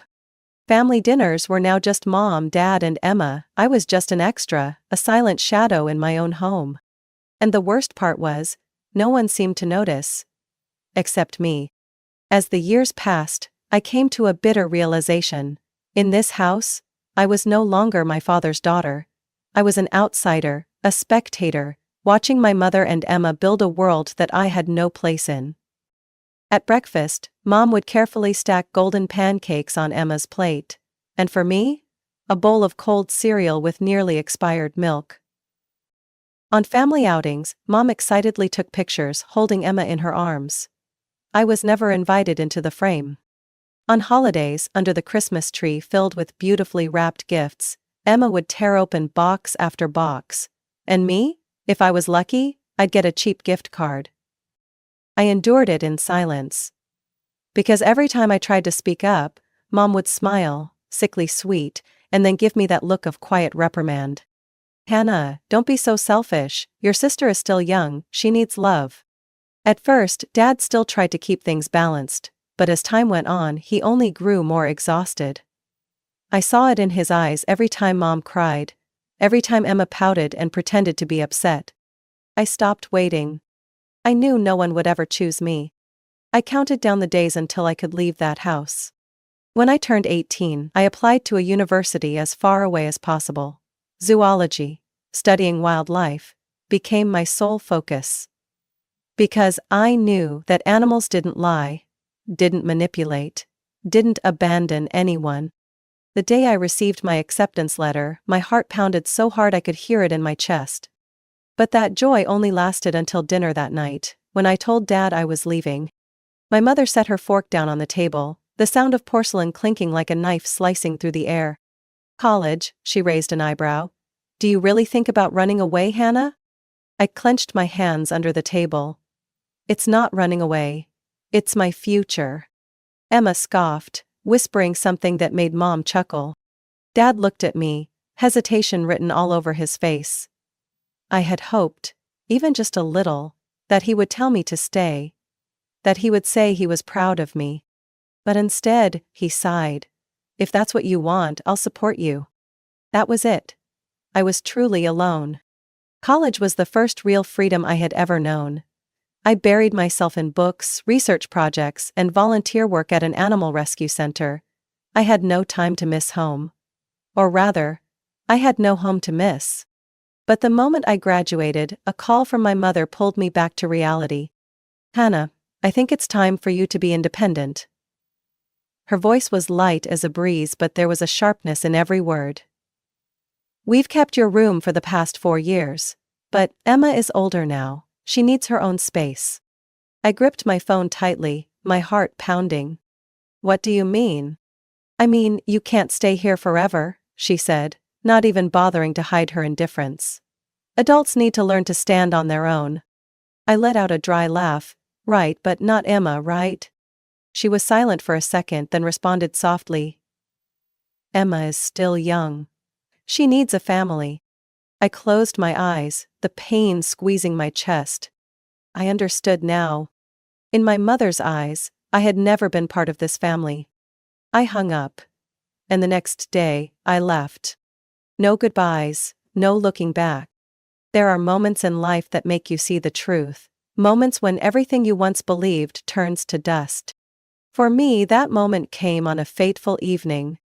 I had never wanted to return to that house. But after graduation, I hadn't secured a stable job yet, and Dad offered to let me stay for a while, until I got on my feet. I agreed, but, deep down, I knew I shouldn't have. The tense family dinners, my mother's cold stares, Emma's smug smiles. Each day was a reminder that I didn't belong there. And then, that night, I finally understood that I had never truly had a family. I came home late after an interview. As I stepped inside, the living room lights were still on, and my mother's voice carried through the quiet air. I stopped on the staircase, silently stepping into the shadows, when I heard my name. "Mom, we have to do something." Emma's voice was sharp with urgency. "I can't accept that Hannah gets part of Dad's estate." A chill ran down my spine. "Calm down, sweetheart," my mother replied, her tone steady but laced with something sharper beneath. "Your father is still too sentimental about her, but if we take things slowly, he'll see what's right. But Dad is always soft on her. If we don't do anything, I'll have to share everything that should rightfully be mine." My heart pounded, hot blood rushing to my head. "I know, darling," my mother sighed. Then she spoke in a hushed voice, as if revealing a dark secret. "We have to make her leave on her own. Make her feel like she has no reason to stay. Once she's gone, your father won't have anything reminding him of her anymore. And by then, changing the will only be a matter of time." I froze. Everything had never been clearer. They had never seen me as part of this family. To them, I was just excess. An obstacle that needed to be removed. I stepped into my room, closed the door, and leaned against it, my heart pounding wildly. In the darkness, I tried to steady my breathing, to suppress the anger and pain rising in my chest. My mother, Emma. They had always wanted me gone. Without a moment of hesitation, I pulled my suitcase from under the bed, opened my closet, and stuffed everything important inside. I didn't need much. I just needed to leave. I had once thought I could endure it, that I could hold on to some part of this family. But I was wrong. They had already decided to cut me out of their lives. And now, I would do the same. No goodbyes. No looking back. I left that house at dawn, without a word. The small suitcase rolled over the brick pavement, the sound of its wheels scraping against the quiet morning air. I didn't turn around. There was no reason to. I had once been afraid of leaving. But in that moment, I felt nothing but relief. For the first time in my life, I was truly free. Finding a job right after graduation wasn't easy. I wandered from place to place, sending applications to every animal rescue center, zoo, and veterinary clinic I could find. Then, one morning, I got a call from Greenhaven Wildlife Rehabilitation Center. "We need an animal care assistant. Can you start right away?" I didn't need to think twice. "I'll be there." Greenhaven wasn't big, but it was a place that mattered. Here, I worked with wounded creatures, wild animals that had been abandoned or lost their families, injured hawks with broken wings, orphaned fawns, tiny foxes trembling in isolation. I saw myself in every single one of them. Day by day, I learned how to treat their wounds, help them recover, and, finally, release them back into the wild. I couldn't go back in time to heal my own wounds, but at least I could do it for them. Slowly, I started to feel like I belonged somewhere. After nearly a year, a better opportunity came my way. Everwood Zoo was looking for a wildlife specialist. Someone with experience in rehabilitating injured animals and studying their behavior. I sent in my application without much hope, but when the call came, I almost couldn't believe it. "We're very impressed with your experience. If you're available, we'd love to meet you on Monday." Everwood Zoo was much larger than Greenhaven. It wasn't just a place to house animals, it was involved in major conservation projects. Here, I had the chance to work with animals I had only read about in books: snow leopards, gray wolves, great horned owls.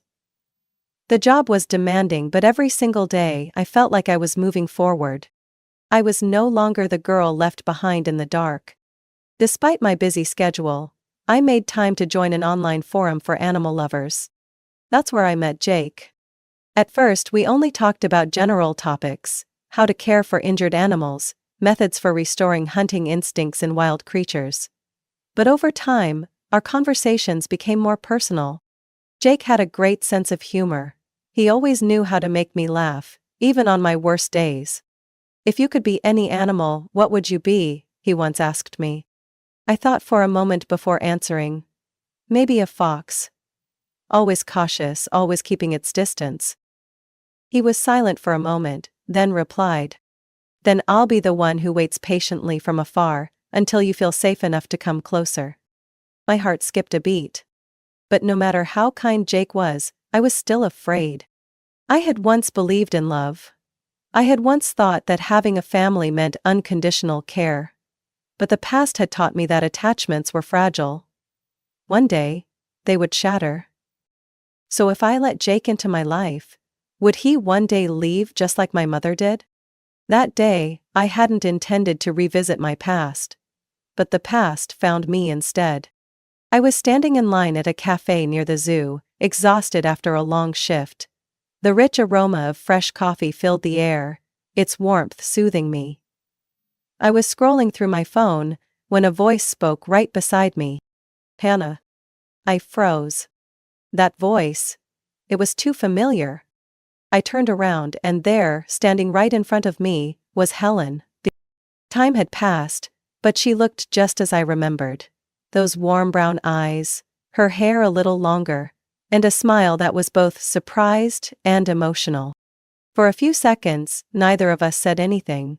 Then, before I could stop myself, I threw my arms around her, feeling as if a lost part of me had finally found its way back. "I've missed you so much, Hannah," she whispered, her voice breaking. I couldn't speak, I just nodded, trying to hold back the emotions swelling in my chest. We sat down in a quiet corner of the cafe, our conversation flowing, as if no years had passed between us. Helen told me that after leaving my house, she focused on work, trying to rebuild her life. But 2 years ago her sister passed away, leaving behind a 6-year-old boy named Mike with no one to care for him. Without hesitation, Helen took him in. She showed me a photo, a boy with brown hair, a mischievous smile, but something guarded in his eyes. "Raising a child isn't easy," Helen sighed. "But I couldn't abandon Mike. He lost his family, just like you once did." I understood that feeling more than anyone. As we left the cafe, Helen hesitated before asking, "Hannah, would you like to meet Mike? I'm sure he'd love to meet you." It took me a few seconds to answer. Then, I nodded. A few days later, I visited Helen's home. Her apartment was smaller than the house she used to live in, but it was filled with warmth. At first Mike was shy, but before long he started telling me about his pet turtle, his favorite comic books, and how much he hated eating broccoli. Watching him I saw a glimpse of my younger self, a child who had been hurt, always searching for a place to belong. "Hannah, I like you," Mike suddenly declared, as he sat at the table, coloring. I smiled. "I like you too, kid." Helen watched us, her eyes filled with the warmth I had longed for all these years. For the first time in forever, I felt like I had a real family. A week later, Helen had an emergency and asked me to watch Mike for the evening. He sat quietly on the couch, playing on my laptop while I prepared dinner. I wasn't paying attention. Until I heard his shaky voice. "Hannah, I think I did something wrong." I turned around to see him holding my laptop, his face pale.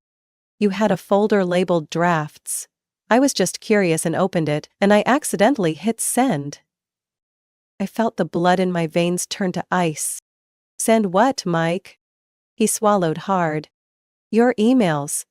I didn't know they were that important." I rushed to the screen. Panic crashed over me like a storm. Every email I had ever written but never dared to send. Letters filled with emotions meant for my father. Confessions I had never spoken to Jake. The pain I had tried so hard to bury. All of it had been sent. I could barely breathe. The secrets I had kept locked inside were no longer under my control. It felt like my entire world had collapsed. The laptop screen remained lit, the words "sent mail" blinking like a sentence being passed. Every email I had written, all the pain, the hurt, the unspoken truths, were no longer just mine to keep. They were in my father's inbox, and Jake's. I sank into the chair, my hands clenched so tightly that my nails nearly dug into my skin.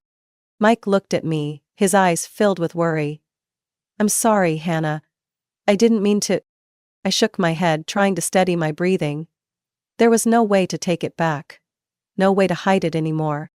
Now, All that was left was to wait and see what would happen next. I didn't have to wait long. The next morning my phone rang. I looked at the screen. Dad? I couldn't pick up. I wasn't ready. I didn't know how to face him. But then, a message appeared. Hannah, I need to see you, please. Just those last 3 words were enough to tell me that this time, things were different. We met at a small cafe, the same place where I had reunited with Helen. I walked in, my heart pounding against my ribs. My father was already there, looking more exhausted than I remembered. When he saw me, there was a pain in his eyes that I couldn't quite read. I pulled out a chair and sat down, waiting in silence. He slowly placed his hands on the table, his fingers trembling slightly. I read your emails. I said nothing. He swallowed hard, his gaze steady on me. I didn't know, Hannah. I didn't know how much you were hurting. I let out a dry laugh. How could you not know? It was always right in front of you, you just didn't want to see it. He closed his eyes for a second, as if absorbing every word I said. When he opened them again, I saw regret in them. I was wrong. I let your mother manipulate me. I let Emma overshadow you. I thought keeping the peace was enough, but in doing that, I lost you. I bit my lip, refusing to let my emotions spill over. Dad took a deep breath before speaking again. I can't change the past, but I want to fix the future. If you'll give me a chance. I looked at him for a long moment, searching for sincerity in his words. And for the first time in years, I didn't see a weak man. I saw my father, the man I had once trusted as a child. I nodded. I won't believe words anymore. You'll have to prove it. With actions. He gave me a sad smile. I know. When I got home, my mind was still reeling from our conversation when another message appeared on my phone screen. Jig. I swallowed hard, my fingers trembling slightly as I opened it. I got your email, Hannah. I had no idea you've been carrying so much. I sat down on my bed, my heart racing. I want you to know that you're not alone. And I don't know any better way to say this, but I've liked you for a long time. I just never said anything because I was afraid of hurting you. But now, I don't want to stay silent anymore. I exhaled sharply, caught between fear and hope. The final message made my heart tighten. If you're ready, I want to see you, not through a screen, not through texts. I want to be there. With you. I stared at the words on the screen. The past had taught me that everyone eventually leaves. But Jake was different. He was here. He had always been here. And for the first time, I thought that maybe it was time to stop running. I had hesitated when I accepted my father's invitation. Thanksgiving had never been something I looked forward to. It was always a time when I sat quietly at the table, watching my mother and Emma enjoy themselves. As if I never existed. But this time, there was something strange in Dad's voice over the phone. Calm, yet firm. Hannah, I need you to be there, things are going to change. I wasn't sure what to expect, but something in his tone made it impossible for me to say no. I didn't know that night would be the biggest turning point of my life. When I stepped into the house, the atmosphere was strangely tense. Mom was in the kitchen, checking on the turkey, while Emma lounged on the sofa, scrolling through her phone, like nothing else in the world mattered. My father sat at the head of the dining table, his expression calm, but with something sharp hidden beneath. In front of him was a thick stack of documents, neatly placed on the wooden surface. Mom looked up, a fake smile stretching across her lips. Oh, Hannah, you came too! What a surprise! I didn't respond. I pulled out a chair and sat across from Dad. He cleared his throat, setting down his fork and knife before looking straight at Mom. Linda, before we begin dinner, there are some things we need to discuss. Mom raised an eyebrow. Tom, it's Thanksgiving. Do we really have to do this now? Dad didn't answer. Instead, he opened the folder, pulled out a stack of papers, and placed them in front of her. Do you know what this is? His voice wasn't loud, but it was cold as a blade. Mom picked them up, skimmed through, then shrugged. Aren't these just bank statements? What's the big deal? Dad nodded. Yes. And if you look closely, you'll notice that over the past 2 years, a large sum of money has disappeared from my account. The air in the room instantly grew heavier. The money that you embezzled from me. Mom froze. Dad flipped to another page. I hired an accountant to investigate. The withdrawals were untraceable at first, but they all led to a hidden account under your name. Linda, you've been stealing from me. Mom let out a nervous laugh. Tom, what are you even talking about? That account was just for the family's expenses. The family? Dad gritted his teeth. Or for your other man. Emma stopped scrolling. The room turned to ice. Dad pulled out a set of photographs and tossed them onto the table. Clear, undeniable images. Mom in a hotel, arm in arm with a stranger, laughing. Other photos showed her embracing him, kissing him in front of an unfamiliar apartment. Mom's face drained of color. Dad leaned back in his chair, hands clasped in front of him. Did you really think I wouldn't find out? Did you think I'd stay blind forever? I stared at Mom, waiting for an explanation. But she had nothing to say. Then Dad turned to Emma. She crossed her arms, frowning. What do you want from me? Dad took a deep breath, his grip tightening on one last piece of paper. Emma, I did a DNA test. Emma scoffed. And? What for? Dad glared at Mom. Do you want to say it, or should I? Mom opened her mouth, but no words came out. Dad placed the DNA test results on the table, his voice turning ice cold. Emma is not my daughter. The room nearly shattered. I heard the sound of a fork dropping onto a plate, the sharp inhale of my mother. Emma froze, her hands gripping the edge of the table. What? Her voice was so small it was almost inaudible. Dad let out a long breath, as if he had been holding this in for too long. I had my doubts for years, but I didn't want to believe it. But after everything I've learned about Linda, I had no choice. My mother screamed, Tom, you can't do this, you can't treat her like this. Dad looked at her, his voice cutting like a blade. And how have you treated Hannah all these years? That question silenced her. Dad stood up, his voice firm and unwavering. Linda, I've hired a lawyer. I'm divorcing you. And you and Emma will leave this house. Immediately. Panic flooded my mother's face as she rushed forward, grabbing his arm. Tom, you can't abandon us like this. Dad pulled away, his eyes colder than I had ever seen. No, Linda, you abandoned this family a long time ago. Emma turned to glare at me, hatred burning in her eyes, but I didn't care anymore. For the first time, I wasn't the one being left behind. They were. For the first time in my life, I was the one who stayed, and they were the ones who had to go. Linda and Emma disappeared from the house in a storm of rage and humiliation. My mother screamed, cursed my father, and threatened legal action, but in the end she had no choice but to leave. Emma, stripped of her usual arrogance, shot me one last hateful look before slamming the door behind her. Dad stood motionless in the living room, his shoulders sagging as if he had finally put down a burden he had carried for years. I looked at him, and for the first time in a long time, he didn't feel like a stranger anymore. I'm sorry, Hannah, he said, his voice thick with emotion. I let you endure too much.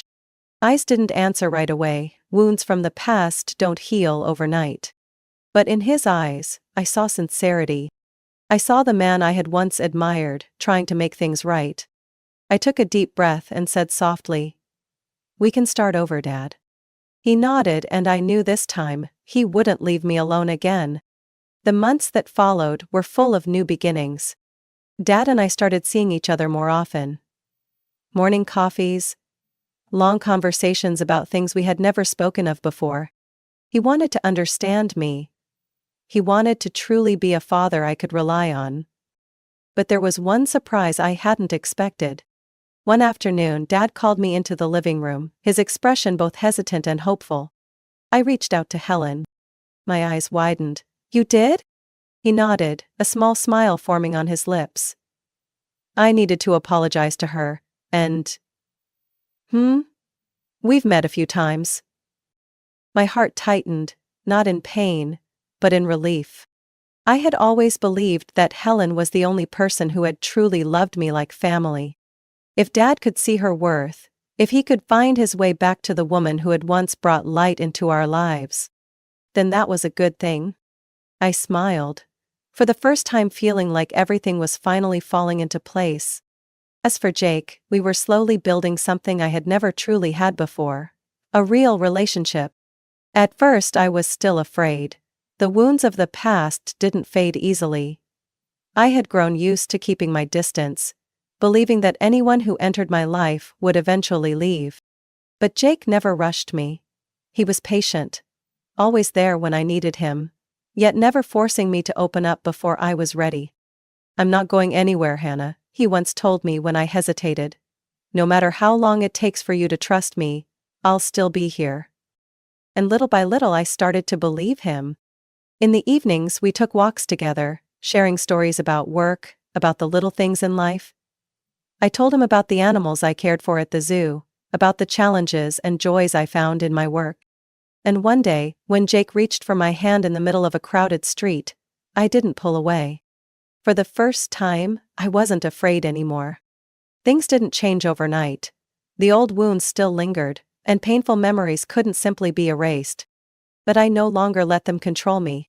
I was no longer trapped in the shadows of my past. I was no longer the girl who constantly feared that the people she loved would one day leave. Because now, I had a real family. A father trying to make up for his mistakes. A stepmother who had never given up on me. A man who patiently waited for me to open my heart. And most importantly, I had myself. Stronger, steadier, and finally finding the peace I once thought I would never have. Life isn't always fair, and sometimes, the people who should love us the most are the ones who hurt us the deepest. But what truly matters is not how we were abandoned or betrayed, it's how we overcome that pain to find ourselves again. Family isn't just about blood. It's about the people who truly love, cherish, and stand by us, no matter what. Happiness isn't about waiting for others to accept us. It's about creating a life where we no longer live in fear. What do you think about Hannah's story? Have you ever experienced something similar or felt connected to any of the characters? Share your thoughts in the comments. Don't forget to follow the channel for more heartfelt and meaningful stories about family and life. I know there are families where favoritism is an unspoken truth, but in my house, it was displayed like a golden trophy in the middle of the living room. Every time someone asked if I had siblings, I'd force a smile and say, "Yeah, I have a perfect copy, produced by my parents exactly 9 minutes before me." Just 9 minutes, yet it was enough to make me feel like an afterthought in my own life. My sister Amanda was always the magical little princess, while I was just the silent shadow following behind.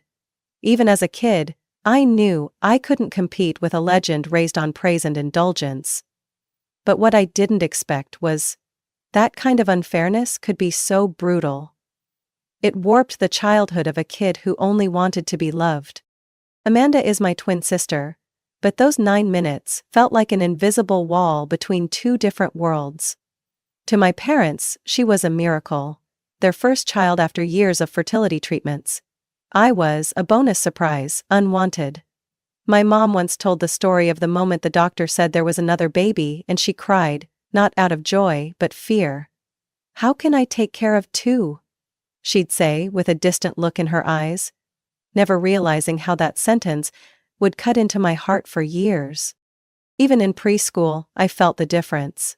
That day in our spring play, I was cast as the lead, the spring fairy, while Amanda played a tree. When the stage lights hit me, I looked around, searching for my parents' gaze. But they had already left the audience when Amanda forgot her lines and started crying. After the play, I excitedly brought them my certificate of recognition, and my mom just patted my head absent-mindedly before turning to hug Amanda, sighing. "She really tried. She's so brave." I still remember the first time I got a perfect score on a second-grade math test. My teacher wrote "excellent" and put a star sticker on it. I proudly stuck it on the fridge hoping my parents would notice.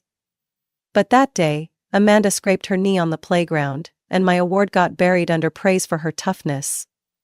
They bought her a new box of crayons.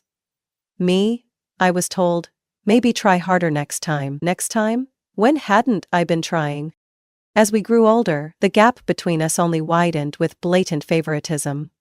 I joined the science club and won third place in the school-wide solar energy project. Amanda took dance but skipped the recital because of a mild cold. My parents didn't come to my award ceremony, but they took Amanda to the doctor and posted a photo of her on Facebook with the caption, "My sweet girl is always such a fighter." And me? I quietly tucked my medal into a drawer. I used to dream that if I were better, more outstanding, my parents would finally see me, but every time I stepped up they turned away. In 5th grade, I was chosen as the captain of the school's reading team. I came home, heart pounding, ready to share the news. But Amanda had just been cut from the cheerleading squad. The whole house was in mourning. Mom made her favorite stew and I ate instant noodles. I never got the chance to speak. Amanda was always described as the ideal sister, the reliable firstborn, even though I was the one staying up late doing homework.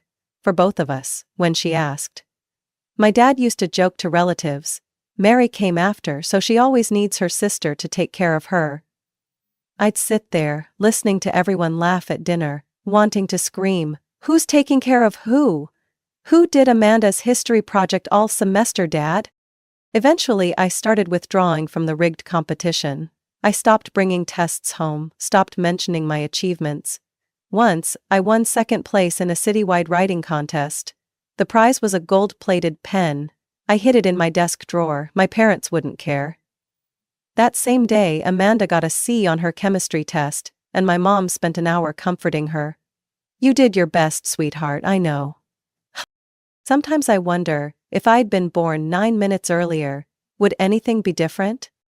I left our small town in Oregon at 18, carrying an old suitcase, a full scholarship from Stanford, and a fragile belief that if I just became good enough, I'd be loved. My 4 years of college were a blur. I majored in computer science, worked part-time, chasing dreams and old wounds.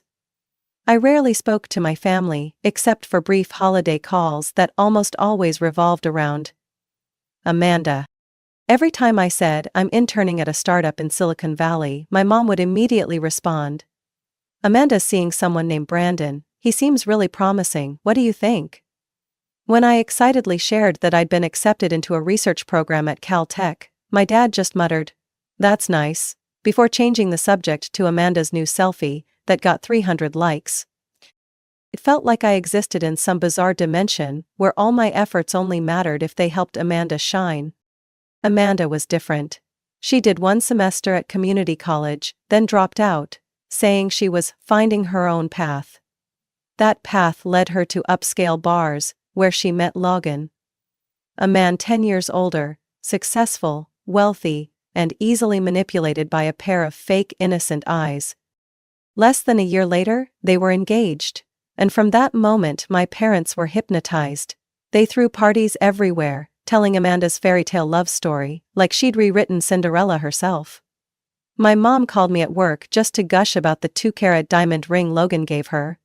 I was in the middle of a team meeting, while a colleague presented a strategy for $1 million project, and I was listening to Mom chirping, "Aren't you lucky to have such a sister?" Lucky? Once I joked that I'd been promoted to lead developer. Mom laughed and asked, "Oh really? So is anyone in your company interested in you yet?" I swallowed back tears. I didn't need a man to validate my worth, but to them, if I didn't have a white wedding dress, I was still incomplete. I landed my dream job at a fast-growing tech company. I was only 24, already had equity, and was promoted to lead a technical team. Every morning, I woke up thinking, what great thing will I build today? But every night, when I opened my phone, all I saw were messages about Amanda's wedding invites, her dress, her photos. No one asked how I was doing, if I was eating well, or if I was sleeping at all. They only asked what I thought about pastel pink for the bridesmaids' dresses.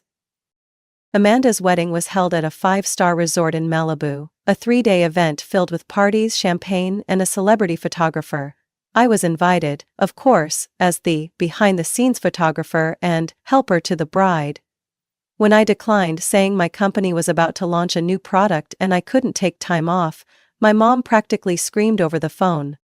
"Mary, it's your sister's wedding. All you care about is work, work, work. You never think about family." I stayed silent, because if I opened my mouth, I'd scream. Who exactly has never thought about me? That night, I sat in my small apartment in San Jose, staring at the city lights from the balcony. I remembered the day I got into Stanford. I had called Mom in tears of joy. She said, "That's great, honey, but Amanda's preparing for her graduation dance. Don't bother her right now." I was never the main character in my own story. When Amanda got married, I sent an envelope with a card and a simple silver Tiffany bracelet, a gift I bought with my overtime pay. No one said thank you. 2 weeks later, there was a family gathering. I didn't go, but I heard Mom had said at dinner, "Amanda married rich, such a smart choice. Mary will probably end up marrying her computer." I laughed, a dry, hollow laugh. I never thought a will could break my heart like that. My grandmother, the only person in the family who ever treated me like an actual human being, left a sum of money to Amanda and me, split evenly, to cover wedding expenses. She had always known my parents favored Amanda, and before she passed, she called me into her hospital room, held my hand tightly and whispered, "Mary, I know you've always been treated unfairly. This money is for both of you. But your portion you must keep for yourself, because I don't trust they'll be fair." I cried. She was the only one who had ever stood by me, even if silently. After the funeral, I didn't bring up the money. I assumed my parents would honor her wishes. But I forgot one thing. In their world, Amanda was always the lead role, and I was the footnote no one reads. Almost a year after Amanda's wedding, the same wedding they posted about non-stop for 3 months, flaunting the ring, the parties, even the 5-course menu on Facebook, I was having wine with Uncle Max, Mom's younger brother, who tends to get chatty after a few drinks. I was just asking about his house when he suddenly blurted out, "Oh, right, that money your grandma left for you too? I heard your parents used your share to pay for Amanda's wedding, didn't they?"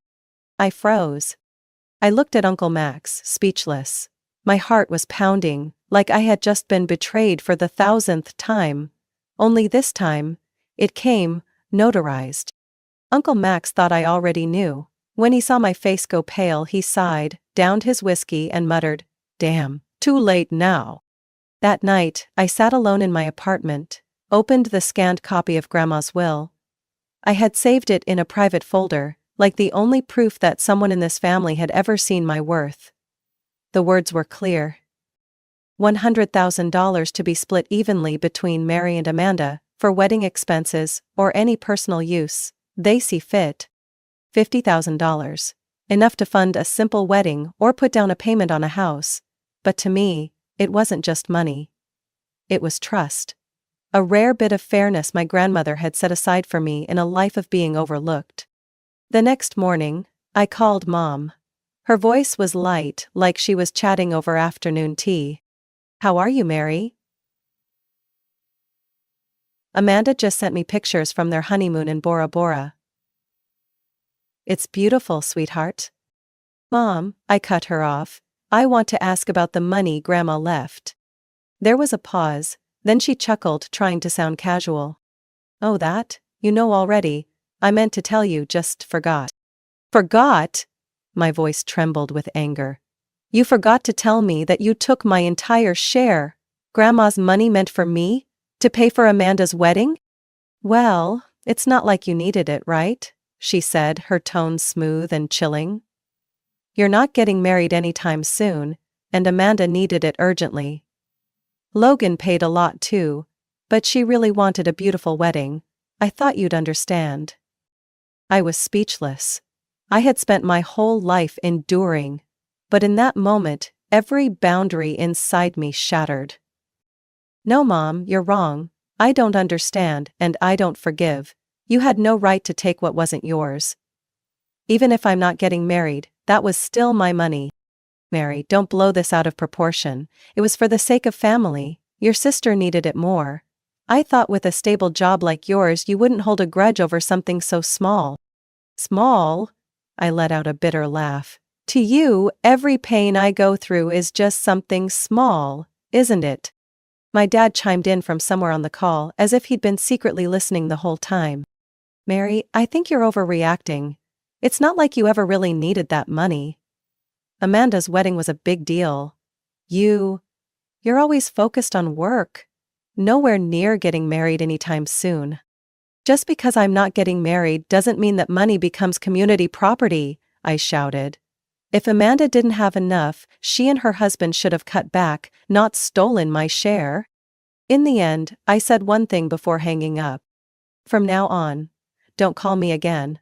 Unless it's to return that money. There's nothing left to say. I threw my phone onto the bed, sat on the floor and tried to breathe. My chest didn't hurt anymore.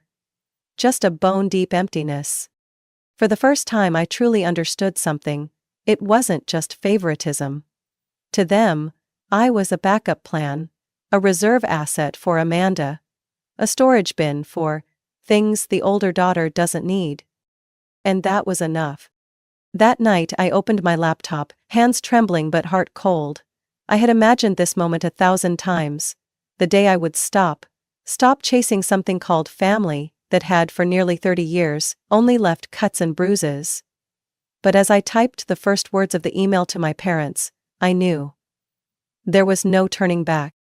Subject: about Grandma's inheritance and the rest of my life. I know you used my entire share of the inheritance for Amanda's wedding without asking. This wasn't just an act of fraud. It was the final confirmation that I've never been seen as a valuable member of this family.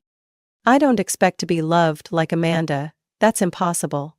But I have the right to be respected. You took away the last bit of fairness Grandma tried to give me. And I've had enough.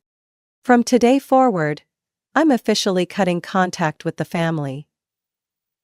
Unless and until you return my full share of the inheritance. Don't call, don't text, don't pretend nothing happened. I'm no longer the shadow you can use every time Amanda needs something. Goodbye. Mary. I hit send and sat still for several minutes. No tears. No rage. Just a lightness. As if I'd finally undone an invisible chain wrapped around my neck since I was 8. I deleted their numbers from my contacts, blocked them on Facebook, Instagram, even the relatives who constantly liked Amanda's photos while ignoring my existence. For the first time in my life, I chose myself. I started therapy the following week. My psychologist, Lisa, a woman in her 50s, with gentle but piercing eyes that seemed to see right through me, asked, after a few sessions, Mary, have you ever felt like you were living to prove something? I laughed, a hoarse, bitter sound. I lived hoping that one day I'd be recognized as a real daughter. Lisa didn't say anything. She just rested her hand on her notebook and nodded. And I knew. That was the moment I began to heal. The following spring, my company went public on the NASDAQ. I stayed up all night watching the ticker flash like fireworks. My shares, earned from 5 relentless years of work, surpassed 7 figures in just a few weeks. I bought a 2-bedroom condo in Nob Hill, San Francisco, with floor-to-ceiling windows that looked out over the bay and sunsets that bathed the sky in orange each evening. I redesigned every corner to my taste, hung abstract paintings I loved, color-coded my bookshelf, and adopted a cat named Ruby, the first cat I ever owned. That Amanda didn't take away from me like she did when I was 10. I invested part of my money into a green tech fund, set up a retirement account, and saved the rest for something special. I didn't know what yet, but I knew it wasn't for anyone who ever made me feel worthless. My new friends, brilliant, non-judgmental, kind listeners, were people I met through work, who slowly became the family I never had. Jasmine, my best friend, was the first to help me hang the curtains, bringing wine and pizza the day I moved in. No one asked, "When are you getting married?" No one compared me to an invisible sister. I began living like I deserved a full life, not as a forgotten copy. During a business trip to Seattle, I stood in front of the hotel mirror, straightening my blazer before presenting to investors, and realized I was no longer Mary, the selfish one. As my mother used to say, I was Mary Peterson, lead software developer at a top tech company, a woman who rebuilt herself from the ruins called childhood. Amanda still posted on social media. Fancy dinners, Bahamas vacations, designer handbags. But I didn't feel anything anymore. No envy. No sadness. Just distance. One night, curled up on the sofa with Ruby, I got an email from an unknown address. No subject, no greeting, just one short line. "We're still family, Mary. Blood can't be cut." I stared at the words like they were in a foreign language. Then I hit block again. I didn't need any more reminders of something called family when I'd never truly known what that meant. 2 years after I hit block on everyone who once called themselves my family, my phone rang in the middle of a meeting. A strange number from Portland. At first, I planned to ignore it, but 6 calls in 10 minutes stirred an uneasy feeling in my gut. I stepped out of the meeting room, heart pounding, and answered. The voice on the other end was hoarse and panicked. "Mary, it's Uncle Walter, can you hear me?" I froze. It had been over 2 years since I'd heard the voice of anyone from my mother's side. And now, a voice from the past came through, heavy with dread. "What's going on?" "It's your parents. They were in an accident. A truck ran a red light. Crashed straight into their car at the intersection." I couldn't speak. My body went cold, like someone had poured a bucket of ice water over me. "Your mom broke her leg, pelvic injuries too. Your dad is in critical condition. Doctors say he might need multiple surgeries. They're at Mercy Hospital in Portland." I swallowed hard. "Do they have insurance?" Uncle Walter paused, then answered like he was confessing. "No. They let it expire 6 months ago. The doctors said the treatment costs could exceed $200,000. I closed my eyes, a pounding ache crept into my temples. I knew they'd come back. I knew it was only a matter of time. "Why me?" I asked, voice dry. "Where's Amanda?" My uncle sighed, like he had expected that question. "She visited once after the accident. But she doesn't want to bother her husband. It's been less than 2 years since the wedding, and she's busy taking care of his 2 kids. She said it wasn't a good time to ask for money." I laughed, a laugh as cold as steel. "But it's a good time for me, right?" Uncle Walter went quiet. "They only remember me when Amanda can't help. I'm still the backup plan.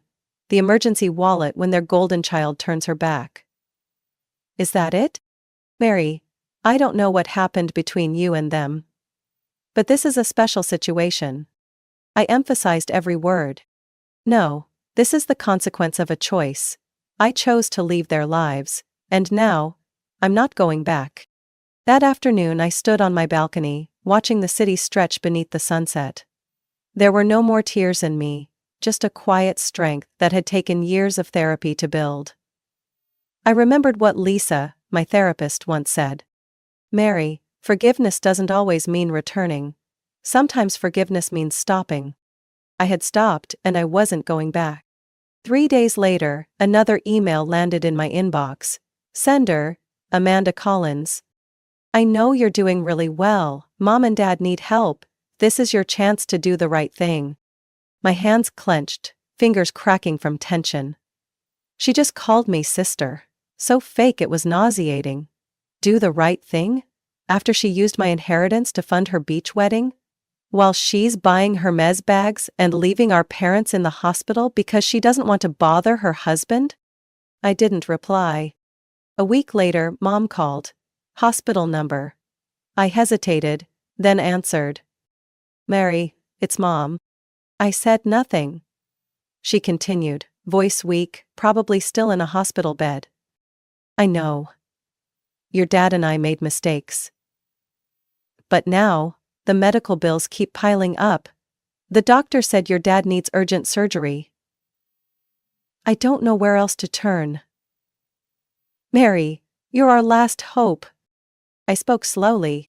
No, I'm not your last hope. I'm the one you chose to throw away.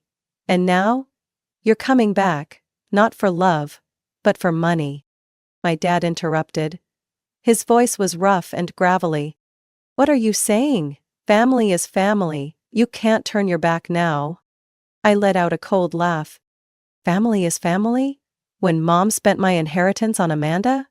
When you said, you're not getting married, let your sister use the money? When everything I've done my whole life was ignored just because I wasn't born first? Mom started crying, but this time, I didn't soften. Don't call me again, I said firmly. I'm not your daughter anymore. From the moment you chose Amanda as everything, I stopped being part of this family. I hung up. That night, I opened the bottle of Italian wine I'd been saving for a special occasion. Ruby curled up at my feet. With soft jazz playing in the background, I took a sip and thought, I was finally living the life I chose. No longer the backup plan. No longer Amanda's shadow. Just me. I had just set my glass down when the doorbell rang, exactly 7:42 p.m., an hour when no one familiar would drop by unannounced. Ruby perked up, alert. I walked to the door, glanced through the peephole and nearly laughed out loud. Amanda. Perfectly styled wavy hair, heavier than usual makeup, a tight ivory dress. And in her hand, a camel-colored Hermes bag, worth as much as a car. The irony. Her purse was nearly the cost of one of my dad's emergency surgeries. I opened the door, keeping my tone as cold as I would during a pitch to investors. Amanda, is it a full moon tonight or something? What brings you here? She gave a strained smile, trying to appear friendly. Hey, can I come in? I stepped aside. Amanda walked in like she still held some kind of rank in this home, her eyes scanning the upscale apartment I lived in. I saw the way she silently assessed every item, from the walnut bookshelves to the abstract painting in the corner. This place feels cozy. I smirked. Yeah, warmer than the cold I got from our family for the past 30 years. So, Amanda, what do you want? She clutched the strap of her bag, exhaled, and said, Mom and Dad, they really have nowhere else to turn. I know you're doing well. I know you can help them. I crossed my arms, leaning against the kitchen counter. I can, yes, but I won't. There's a big difference between ability and choice. Mary, don't be like this. They're still your parents. I raised an eyebrow. Since when? When they took my wedding money and gave it to you without saying a word? When they skipped my graduation because you were upset about a bad grade? Or when they said, I didn't need to get married, so the money should go to you? Amanda faltered. I could see the skin on her neck turning red. A telltale sign she was losing control. I didn't know back then. Mom said I needed it more. Yeah, you always needed more. And I was always expected to endure. I walked into my office, grabbed my laptop, brought it into the living room, set a chair in the middle of the space, and turned the screen toward Amanda. You want to talk money, right? Then take a good look. I pulled up my investment dashboard, stocks, savings accounts, even the real estate projects I'd invested in. The screen lit up with figures and charts, proof of years I spent clawing my way out of the shadow of the perfect child. Amanda stared, lips pressed tightly together. I enunciated every word. I could cover every single medical bill, but I won't, because I don't owe them, or you, anything anymore. But they raised you, Mary. And for what? To be your emergency wallet? To pave your way every time you failed? Do you remember how many times I helped you reapply for scholarships, wrote your essays, covered up your bad grades? And what did I get in return? Amanda swallowed hard. The Hermes bag in her hand might as well have doubled in weight. I was immature back then. That's the problem, Amanda. You've never grown up, you just take money, attention, other people's efforts. But today, I'm no longer the obedient little sister. I've grown up. And I know how to choose what's right for me. You're cruel, Mary. I snapped the laptop shut, stood up, and walked toward the door. No, cruel is coming to me with a $15,000 handbag asking for help with our parents' hospital bills when you were the first to walk away. You're not here for them. You're here because you're scared people will find out that this small-town coder sister is the one holding all the power now. She froze. That last line cut right through her designer facade. I opened the door. Get out of my home. From now on, you and that entire family have nothing to do with me. Amanda stood there, eyes flickering between anger and shame. One day, you'll regret this. If I ever regret living for myself, then I'll deal with that. But you... Can you ever face the fact that your whole life, you've been borrowing love you never earned? Without waiting for her reply, I slammed the door shut. The apartment returned to silence. Ruby jumped onto the sofa and nudged my hand. I poured another glass of wine, leaned back and stared at the ceiling. It wasn't the feeling of defeating Amanda that brought me peace.